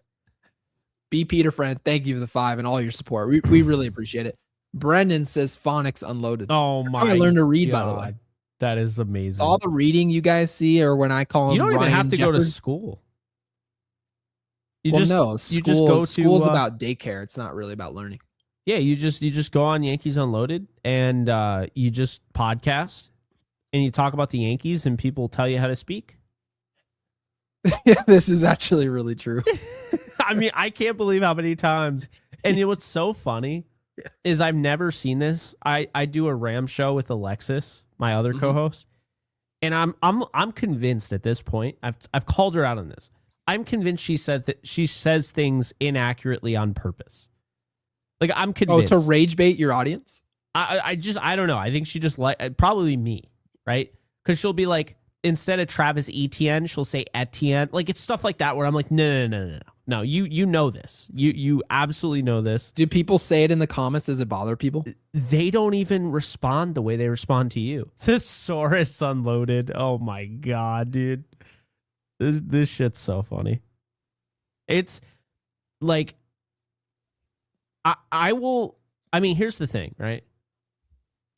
I understand, like, you'll say things and I'm like, that's not how I pronounce that. And I look and I end up having the right pronunciation. But you know what I don't do? I say, Gary, you just sound like an idiot. Like, you need to. It doesn't, you can also tell when it's coming from the right place or not. You can just read the comment. Oh, like, yeah. You know those TikTok comments where people are literally just there to argue. It's like, there's a difference between correcting someone and being like, hey, jackass, it's this. It's like, well, I'm going to say it wrong on purpose. The whole, like, the pronunciation, like the exact, like, it's like, oh my God, man. When they hit it was you their with contribution. That kills me every time. Every time. Ridiculous. But Jake, anywho, did we talk about Will Warren? I want to make sure, obviously, with his performance, it's not like he threw a no-hitter, but he threw well today. And I want to make sure, obviously, that his performance was talked about. He was playing against a pretty bad team. I believe, personally, they don't have a terrible record. They're below 500, 5 games below. I don't think Baltimore's any good. You had absolutely no respect for Baltimore to start the season. Like, immediately, you were like, that team won't be good. And it feels like you were right. But Will Warren, he looked pretty solid today. Firing Brandon Hyde. I think they deserve a round of applause for firing the only thing that has made them relevant in quite some time. I love it because you know what? I don't like the Orioles. And you know why? Because they're entirely manufactured. They've been manufactured by this absolute... Man, I'm looking for a description word. But anyway, I'll just say Tankathon? No, I wanted to call somebody a dumbass, but in a different way. Like this idea of this era of competitive balance, you've totally missed the plot. I mean, not like the dude who looks like the alien that is the the NBA commissioner, but Adam Silver. I was about to say Sam Cassell, but Sam Cassell. They both look like aliens. No, there's never. If anyone ever says, "Do you believe in aliens?" I'm like, "Yes." I watched Sam Cassell play in the late '90s, and I watched Adam Silver be the commissioner of the NBA. They're both extraterrestrial. Adam Silver looks like that alien. It's called, like, I think it's Funny Face. It was the alien that was in the Adult Swim bumps. You ever see those? Oh yeah, he looks exactly like him. Yeah, he looks exactly like that alien. It's so weird. I don't know if it was an alien. It was demonic. That's what it was. But anyway, point being That dude is literally like, he's so against tanking. He wants to make it so it's harder for the first team, like the worst team in the league, to get the number 1 overall pick than it is for like the 14th team. Like that's his plan. Like, he wants to do some stupid whatever. Here's my thing with the competitive. Here's my thing about why I don't like the Orioles. The Orioles have Gunnar Henderson, Rushman, and I think Cowser, and I want to say Mayo. How about Holiday as well, who was also selected and Jackson at the top Holiday, of the yeah. They have all these guys because they've been gifted all these guys. When were the Orioles the worst team in the league? Probably the year that Gleyber Torres hit 37 bombs in 2017. That's fair. So maybe like once or twice. Why are they always getting the number 1 pick? Why are they're they always just kind of right up there? Yeah, they're just kind of right up there. I'm just sick of them, to be honest with you. I'm sick of them because my thing is I can't stand, like, what a waste. I'm just gonna say it. What a waste. I'm gonna go, guns blazing here, scorched earth on the Orioles. Rutschman going to the Orioles was a waste. Gunnar Henderson I almost said Gunderson. Gunnar Henderson going to the Orioles, waste. It's a waste. They tanked for that shit. David said they built that wall for Gleyber. Do you remember? No, it was such a stupid idea. It was 400 feet. So stupid, dude. Who approved that? Dude, I'm guys so hitting over it. bombs out there, and it wouldn't even get to the wall. I'm so over it. And you know why? Because the Orioles proved that I'm right. The Orioles literally proved I'm right. Here, okay, let's go back in time, shall we? So let's go to the standings, and let's just prove I'm right. 19-24 right now. They're 10 games out of first place. In 2025, they went 75-87, following a year where they went 91-71. And they went 101-61 and won the East. And then in 2022, they went 83-79. And then 2021, they went 52-110. They finally found their manager, Brandon Hyde. They fired him like the dumbasses they are. And now here they are, like, sitting here in poverty land. And I'm supposed to feel bad. I feel bad for the fans. I don't feel bad for the organization. Do they have a better development team than us? Because you know what's funny? No. They always say, they're like, well, the Orioles have to do it the right way. Like, they have to develop prospects. I'm like, develop prospects? Like, you realize you're gifted the best prospects in the draft, and Anthony Volpe wasn't even a consideration to be taken number 1 overall in his draft. No, he was at the end of the first round. Aaron Judge wasn't considered to be taken number 1 overall in his draft. Wasn't even a consideration. Ben Rice was never a consideration to be taken number 1 overall in the draft. No one ever even talked about that. But the Yankees have such a high payroll, Gary. Oh, yeah. Well, they also drafted Cam Schlittler in the 8th round and turned him into a stud, the best pitcher in the league right now. You are basically forced. If you're a good team and you also spend a lot of money, you're not going to ever pick at the top of the draft. That's what comes with that. And you have to be able to develop guys. And for baseball, That's true. It's much they did easier draft to do Volpe it over Henderson. You're absolutely right. I forgot about that. Yes, which is completely true. Yes. However, we didn't take Volpe number 3. So that's the situation that we find ourselves in a lot of development. We do develop prospects. We do. Mm-hmm. A lot of these guys that you see that end up being all-time great players, for the most part, they're way up there in the draft. They're like Manny Machado. Manny Machado, I believe, was taken, second? No, he's number 1 overall. Number 1 overall prospect. Byron Buxton, number 2 overall. These guys, they're way up in the draft. And that's for a reason. They don't just go up there. They're superhuman. That's how it is. So I want to give Brian Cashman a little bit more credit than what some people make it seem like. Oh, Baltimore, I want it to work for them. I'm like, for what? They've got 6 former number 1 overall picks in their organization. They still suck. They're horrible. Not a good team. By the way, I figured out what the point of the draft picks are. It has nothing to do. I don't know how I didn't know this. It has nothing to do with who has the worst record. What does it have to do with? It is, brace yourself because you're going to get pissed, targets the bottom 10 in revenue and market size. Okay. That is absolute That's dog an water. atrocity. That is dog an water. atrocity. So no wonder why Bob Nutting doesn't want to pay anybody. You incentivize it. Yeah, I mean, that's the thing, dude. That's why Rob Manfred sucks. He's not a good commissioner. I mean, nobody is. He might be the best commissioner because Gary Bettman, who falls asleep watching his own NHL product, is the best commissioner. Or it's Roger Goodell, who gets booed at his own draft. It's some of the worst. Turns out the best commissioner ever. you can have is the one that slumbers on the job. And by the way, Brian brings up he brings up a great question. So he says, how many number one picks actually work out is the question. I don't know the exact number, of course, because we'd have to do some research, of course. Yeah. I bet you the hit rate is a little higher than the 31st pick. I bet you that. I bet you somebody going in the early second round has a much worse hit rate than somebody who goes number 2 overall. Just because all we do is cover the guys who get drafted number 4 and don't work out. We don't cover the guys that get selected in the 5th round. We don't talk about them. They're not a story.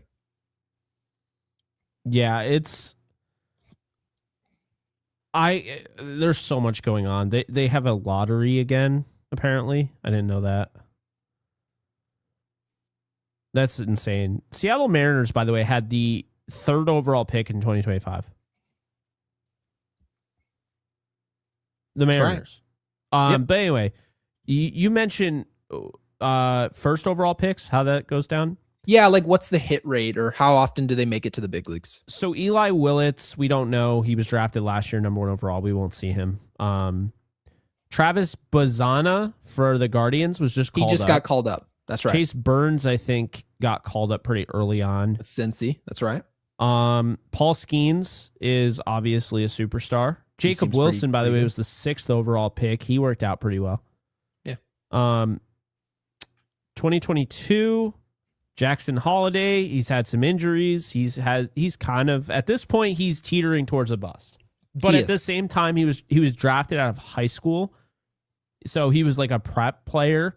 Still plenty of time for the kid to get an opportunity. But if 2 years, 3 years down the road, he's still not up there, then yeah, we're getting towards that territory. 2021, Henry Davis, the catcher for the Pirates. I don't even know who that is. Jack Leiter, Jackson Jobe, Marcelo Mayer, and Colton Cowser. Once again, Orioles getting a top 5 pick for no reason. Can't stand him. 2020, Spencer Torkelson. He's a solid player, but number 1 overall. Spencer Torkelson, he was a big leaguer. Like he's still a solid player, but it wasn't what they were looking for at number 1 overall. Crochet, 11th overall. Pete Crow Armstrong, 19th overall by the Mets, but those dipshits traded him away. Oh, my favorite, the Orioles, Heston Kjerstad, 2nd overall. Once again, the Orioles, it never fails. The Orioles have top picks. They just don't actually know what they're doing. This 2019 draft is one of the craziest drafts I think I've seen. Do people not actually think, by the way, that we would have the same, if not a much better hit rate on these prospects if we were selecting number 3 overall? Well, that's every the 3 years. I think the Yankees draft really well, if you ask me, for the most part. I think Anthony, the fact they drafted a guy at the end of the 1st round and he made it to the majors is a win in itself. If you look at the hit rate, it's pretty brutal. But here's the thing, right? 2019, I didn't know Braden Shoemake was the 21st overall pick. That's insane. 2019 is absolutely insane, Gary. Adley Rutschman, number 1. Of course, the Orioles. Who else? Yeah, of course. Yeah. Who else but W.B. Mason? But at the same time, it worked out. And we're glad that they didn't pick a certain somebody. Bobby Witt Jr., number 2 overall to the Royals. Number 3, Andrew Vaughn to the White Sox. He sounds familiar, but not enough to say. That's got to sting, Jake. That's got to sting. That's got to be the worst miss. And mind you, it's not like we were like, oh, they should have taken Bobby Witt Jr. But because that's how baseball draft is. Sometimes you go to the wrong team. Like you go to Colorado, you're just never going to work out. It doesn't matter who you are. It's because Rutschman went to college. And so everyone was like, oh, he's ready to go. Rutschman's had a really good career. Don't get me wrong. I get it. I understand why it happened. Yeah, Bobby Witt Jr., prep school. They were like, he might take a little bit longer, but the upside's tremendous. It worked out. Chicago White Sox, Andrew Vaughn, don't remember. I know who he is, but I don't really think about him. White Sox. Yeah. Bleday, JJ Bleday for the Marlins, 4th overall. I don't know who that. I don't know who. Oh wait, hold on. No, you know him. Nope. Do I? The lefty? Yeah, the outfielder. Was he a lefty? I think so. Then yes, I know who that is. Riley Green, Detroit Tigers, 5th overall. Good CJ player. Abrams, 6th overall by the Padres, helped him get Wow, Juan the Soto. theme. Interesting, huh?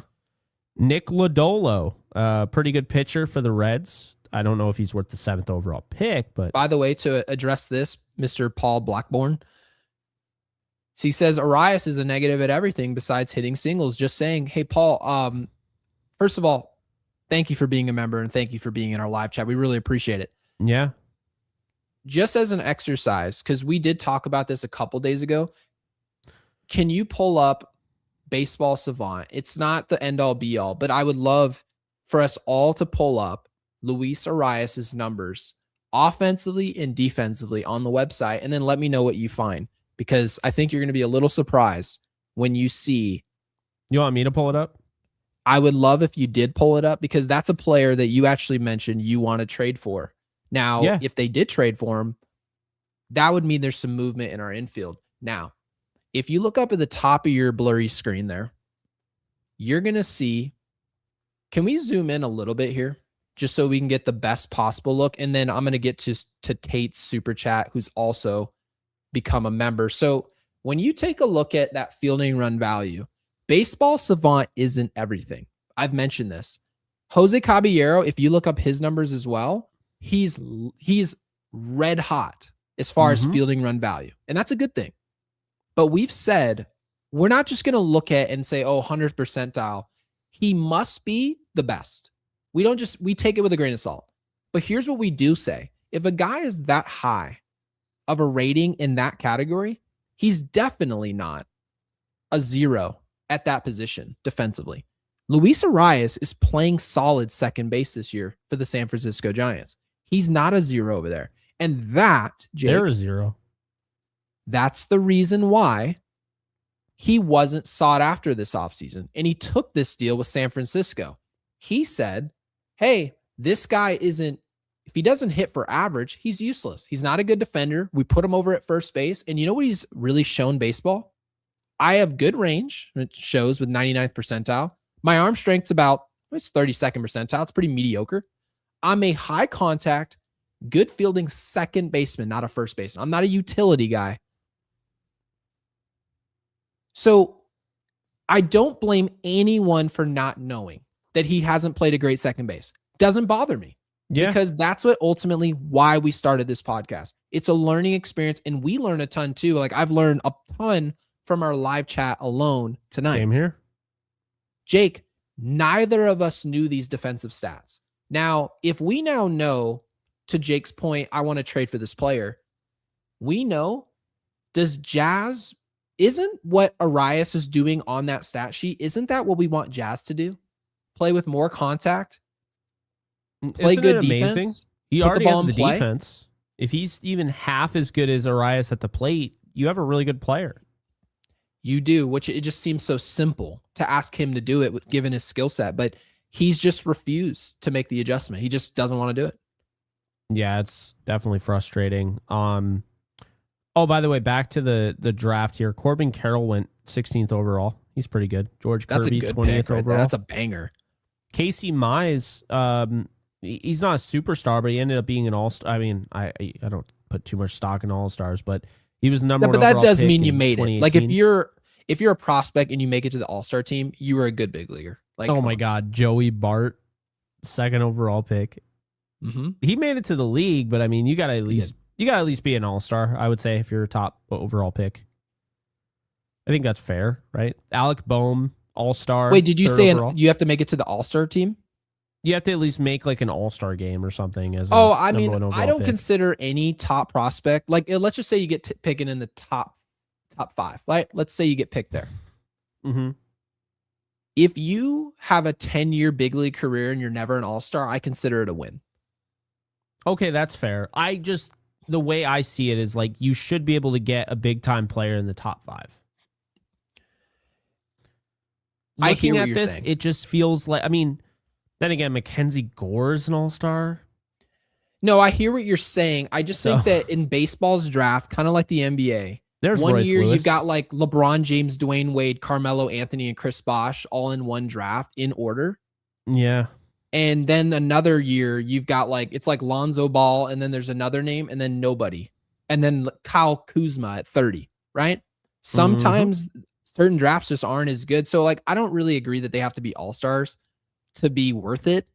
But some of that's kind of luck, right? If you end up at the 2 pick and it's between Bobby Witt Jr. and Rauschman, then yeah, like you want one of those guys to make an all-star team. So, but yeah, that's pretty much my 2 cents. And Tate, who was at the game today, thank you for the 5. Really appreciate the super and the support of our channel. Greatly appreciate it. And he's also, and I'll put you up on screen again in a second, said I just left the Baltimore game and they were using Goldschmidt's stiff legs as traffic cones. What does he mean by that, Jake? I don't know. I'm not sure. But I will say... Tate, can you expand on that? Who's also become a Yankees Unloaded member. Second deck. Welcome in. I know we never talk about memberships. I can do this now. Are you going to clap? Yeah. Instead of manually clapping, I mean. Yeah. Don't know if people want to listen to I this. want cheers, though. It doesn't feel like there's any cheers. I mean, maybe an explosion. There we go. Oh, God. Tate, thank you for becoming a Yankees Unloaded member. I know we never talk about it. I know before we kind of have like an ad in the top of our comment section. It used to be a link to our memberships. Do we still have that, by the way? Yeah, it's in the description. Okay, good. Okay. Just wanted to make sure it was still available. So guys, if you want to become a Yankees Unloaded member, it is down there into the description. By Jake, the way, are you ready to get to some picks? Yeah, but Mickey Moniak is kind of funny here. Oh, he's working out in Colorado. He's working out. Yeah, he's finally working out. He was the number 1 overall pick back in 2016. Yep. It only took him a decade, but he's here. A kid that graduated from my high school a year after me. He went 3rd overall. Oh, 3rd overall. I thought he went number 1. No, Ian Anderson. Ian Anderson, who went 2? Nick Senzel. I've never heard of him. Nick Senzel is remember he was the dude who could pitch and hit for Cincinnati? No, I don't remember him. I remember Braxton Garrett because he's still playing, and I remember AJ Puck, Cal Quantrill, Paul Quantrill's son, I believe. Your favorite player of all time, Gavin Lux, went 20th. Yeah, so the Dodgers have to deal with that, and then Gavin Lux, he actually was working out in the minor leagues, gets up to the big leagues, major injury. He nailed it. Yeah. I beat you to it finally. The Yankees drafted Blake Rutherford, 18th overall. Did not work out. Nope. They traded him for a Todd Frazier deal, I'm pretty sure. Oh, your guy Dansby Swanson. Good Lord. He went number 1. Alex Bregman was number 2. Yeah. Brendan Rodgers was 3. Dylan Tate was 4. Love Tate coming out of UC Santa Barbara. Kyle Tucker was 5. Don't know Tyler J. Andrew Benintendi was 7. Ian Happ was 9. Josh Naylor was 12th overall. Walker Buehler was 24th. A lot of hits. James Caprillion was the guy for the Yankees. I had high hopes for him. Trent Grisham actually went ahead of James Caprillion at 15, and I guarantee you the Yankees were going to draft Trent Grisham. I have Grisham, a feeling. He was 26 when he got drafted. Yeah. Never been a day under 24. Of course, he was drafted out of high school. I don't even buy it. Richland High School. Could you imagine what Grisham looked like in high school? He probably looked like the teachers. Garrett Whitley from Niskayuna. So Niskayuna is like not far away from me. It's like 20 minutes. So Garrett Whitley, 13th overall by the Rays, outfielder. And then, oh yeah, I mean, we could just keep going on and on and on. But Carlos Rodon was 3rd overall. I remember when Rodon was drafted. I watched that draft. Yeah, I just looked down in the live chat. I'm like, let me see what's going on here. I look down. I'm sitting there thinking there's going to be some conversation going on. I look down there. It says, Volpe Volpes is ass cheeks. Trey I was Grisham thinking has something been 40 productive. years old for 15 years. The dude waited an hour and 45 minutes to get that off in the comments. So, Oh well my played. God. Oh my. Hey, the Aaron Judge draft. I got it wrong. I thought Ian Clarkin was drafted ahead of Judge. Nope. Judge was the second. Okay. You've been doing that trivia for literally 3 years and it was wrong this whole time. I know. I'm sad. But I always get Eric Jagiello and Ian Clarkin right. Like, I mean, if you asked any Yankee fan, okay, or every Yankee fan, let's do that. I bet you 2% of them, maybe even less, could get all three of those names right in what positions they play. Yeah, I think you're right. By the way, Judge was drafted. After him, Sean Manaea was picked, the next pick. Okay.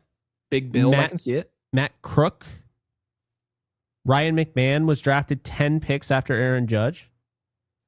Devin Williams was drafted 14 picks after Ryan McMahon. Makes sense. He didn't. Cody Bellinger was drafted in the 124th overall. I've been saying that trivia for years. Yeah. Pretty crazy, though.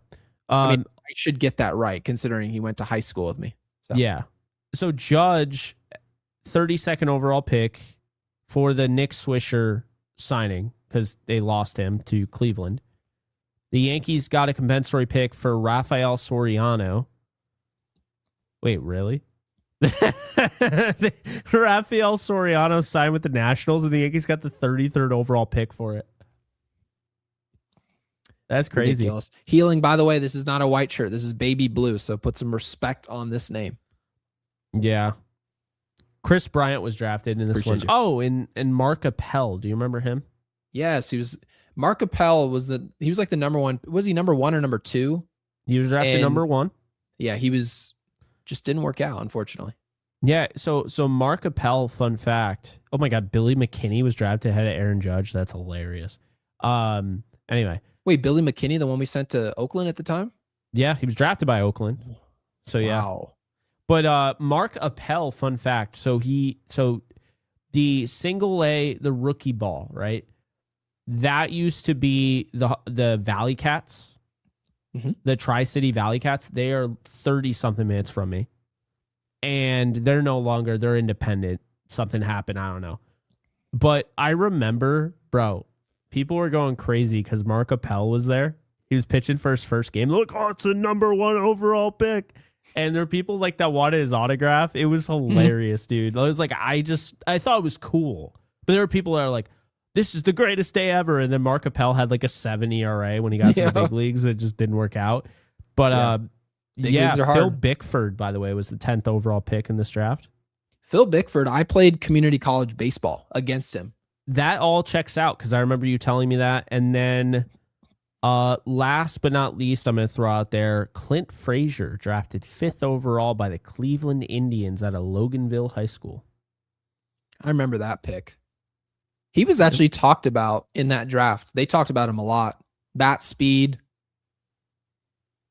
They're like, yep, this could be, not that he would be him, but they're like, this is Gary Sheffield-esque. And then it turned out he was just swinging his bat fast. That was it. Yep.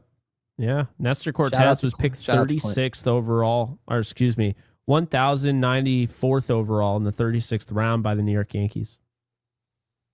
Who was that? Nestor Cortez. Yeah, that checks out. Because Nestor Cortez, he didn't have any measurables that anyone liked. And you're just like, how are people missing this? But ended up actually having a pretty successful Yankees career. Wasn't here long, but he was a net positive. You make a draft pick and it turns out like Nestor Cortez, that's a win. So that's kind of my expectation. Value pick Volpe, in the entire class. If all of a sudden Anthony Volpe 6 years from now is still on this team because, and this is a big because he gives us 240 to 250, he gives us contact finally, some power, like some semblance of power, and then his defense goes back to what it was in 2023, then he's a successful pick at the back of the first round. But if he doesn't do that, he's a bust. Is that fair? Yeah. By the way, 2012, there was the first 4 guys, all were all-stars. His draft's insane. Yeah, that was Manny Machado, I believe, right? Manny Machado was like number 3. Was it Machado? It's Carlos Correa. Oh, you know what? Correa. No, Machado might have been like 10. I loved Buxton in this draft. Because my dumb ass was like, he's going to fall to the Yankees because I like him.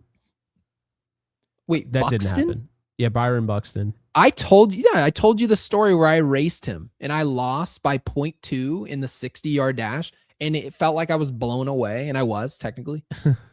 And the dude looked at me. I go, "Hey man, you're flying." And mind you, like nicest dude you'll ever meet. And I said, "Yeah, Miami actually. We were at a Miami camp." He goes, "I was like, dude, they're probably gonna offer you with all that." And he goes, "Oh no, man, I'm gonna go number 1 overall." You went number 2? I went, "Excuse me?" Mark Appel went 8th in this draft and said, "Nope, I don't want to play for the Pirates." Yep, 2010. Paul, appreciate it, man. Mike Zunino, remember him? Yep, catcher for Seattle. Yes, third overall pick out of Florida.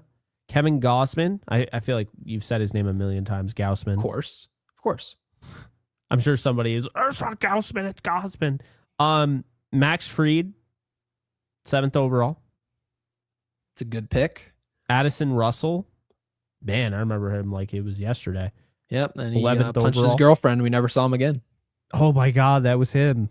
That is right. Good Lord. Not a good pick, I guess. Giolito, Corey Seager, Michael Wacha, Marcus Stroman. That's your first round. A lot of hits. Really That's good a wild draft. first round pick. Where was Stroman picked? Because the dude was 5'6". What an interesting. How many players are below 5'7" and were drafted in the first round? Yeah, he was 22nd overall out of It's Duke. impressive. And then, the next year was pretty good too. Garrett Cole, Trevor Bauer, Anthony Rendon, except for the most of his career. Yeah, well, Rendon was really good at Rice. So good. If you look up his college career at Rice, the dude was unbelievable. Francisco Lindor, Javier Baez, George Springer, Brandon Nimmo, Jose Fernandez, RIP, CJ Cron, Sonny Gray, Matt Barnes, Tyler Anderson. Yeah. That was an opportunity. Someone could say it was CJ Cron. Played high school baseball with him too. They used to torment us. Oh my God. I remember the Crone Dylan brothers Bundy would torment us. I hear all the time, Dylan Bundy, he's going to be a superstar. Wasn't a superstar. Bryce Harper's draft. All right, well, we could go on and on. But the point being, I think the hits are pretty high. I'm not going to lie. Like, you should, theoretically, in the top 10, you have a 60 to 70% chance of hitting. Yep. I think that's absolutely fair. Exactly what Guy said about 30 minutes ago. He said you got about a 2 out of 3 chance, and that's close enough. It's most likely going to hit more times than not. Whereas for the Yankees, they're picking at the bottom of the first round or outside of it. It used to be the complimentary round. Those guys are a dime a dozen. They're kind of just all over the place. You don't know what's going to be. But obviously want to give Matt Harvey. Matt Harvey, he was a good pick. And then obviously I can't say what he was really doing off the field, but you guys can probably fill in the blanks. He was. DeGrom was the 272nd pick in that draft. Would have been nice to have him. Yep. So anyway, I don't know where the velocity came from. All of a sudden he's throwing 102. But let's get to our prize pick selections. Let's make this quick because we're already an hour and 53 deep, and it's a day game tomorrow. So oh my God, we got to keep that in mind. Yes. Yuppers. All right. So let's get to it. We are zoomed way in. Oh yeah, I can't look tired that close. Here. I'll just look wired. So there we are. Prize picks. Was buying us some time because they didn't have the Yankees game up. So if they don't have it up now, there we go. It's up. Wasn't up, by the way, 20 minutes ago. So you're not high on Kyle Bradish. That's been apparent. Yeah, it doesn't mean he can't he can't get 6 strikeouts. But I'm not high on him now. Max Fried, we don't do the strikeouts. We've talked about that. So, okay. Bradish, Judge. I really like Judge against Bradish. We're gonna go. Oh, okay. They know what they're doing. Have you seen their career numbers? Is it like? I can pull up the career numbers. Yeah, let's just pull up the numbers just so I know what's going on. You don't trust me. I see how it is. Oh, so here's one thing we do know.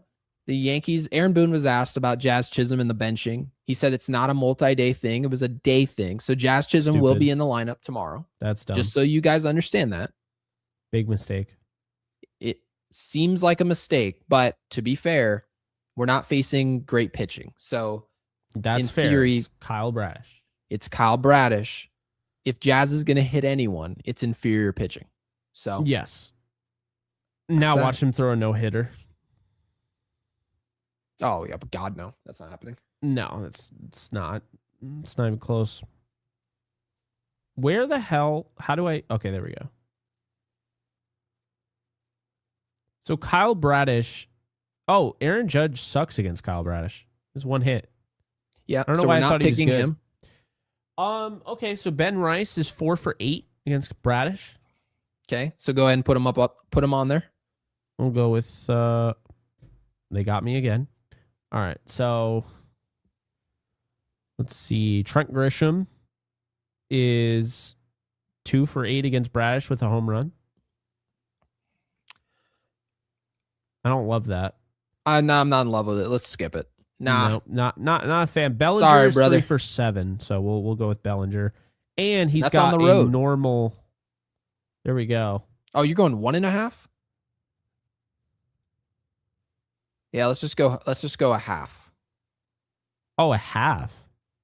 Yeah, just like we did with Judge. I don't want to get too fancy here. Okay. The rest, they're pretty bad. Jazz is 0 for 3. Didn't they smoke Bradish wait a the minute. other day? I've got to play 10, and if I hit all 3 of these, I win 14? Mm-hmm.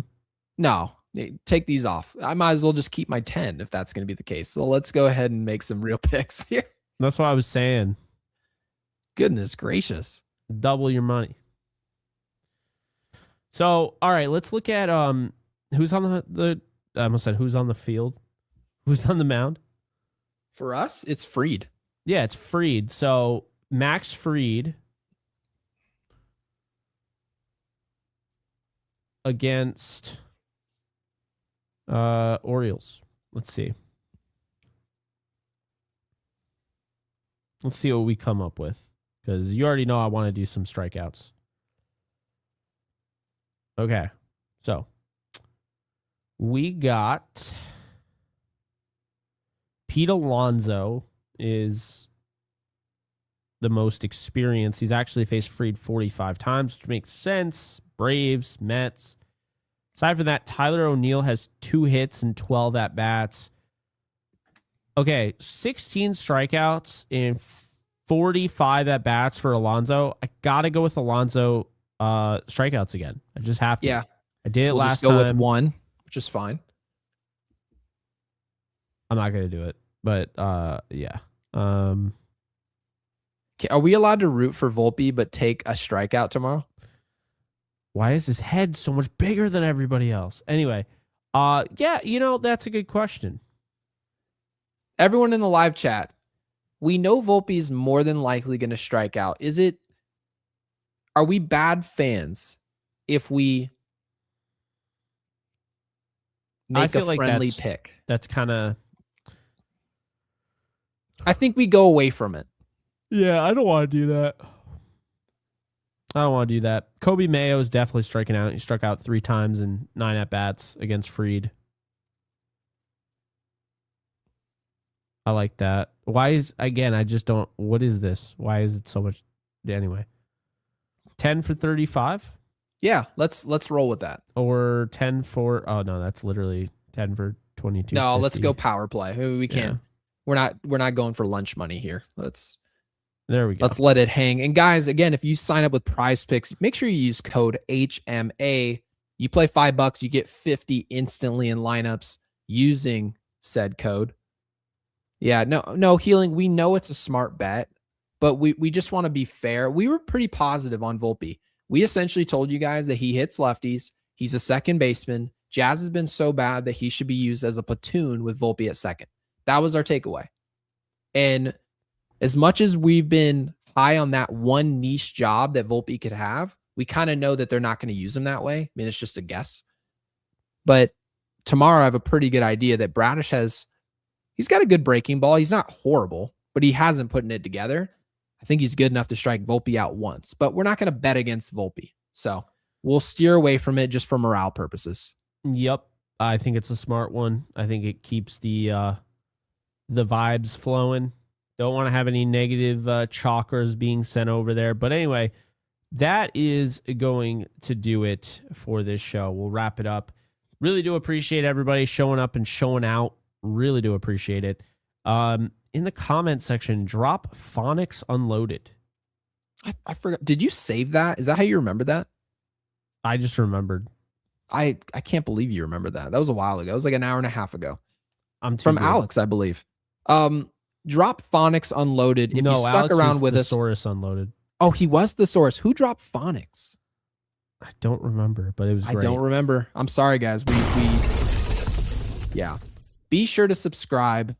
Hit the bell icon to be notified. Obviously, more importantly, thank you for everyone, obviously, with all the super chats and all the participation we had today. We didn't expect. No, Phonics Apex like phonics games. If you Google phonics games, teaches all the kids to read. If your parents are too lazy to open a book with you, they'll just order phonics and be like, here, there you go.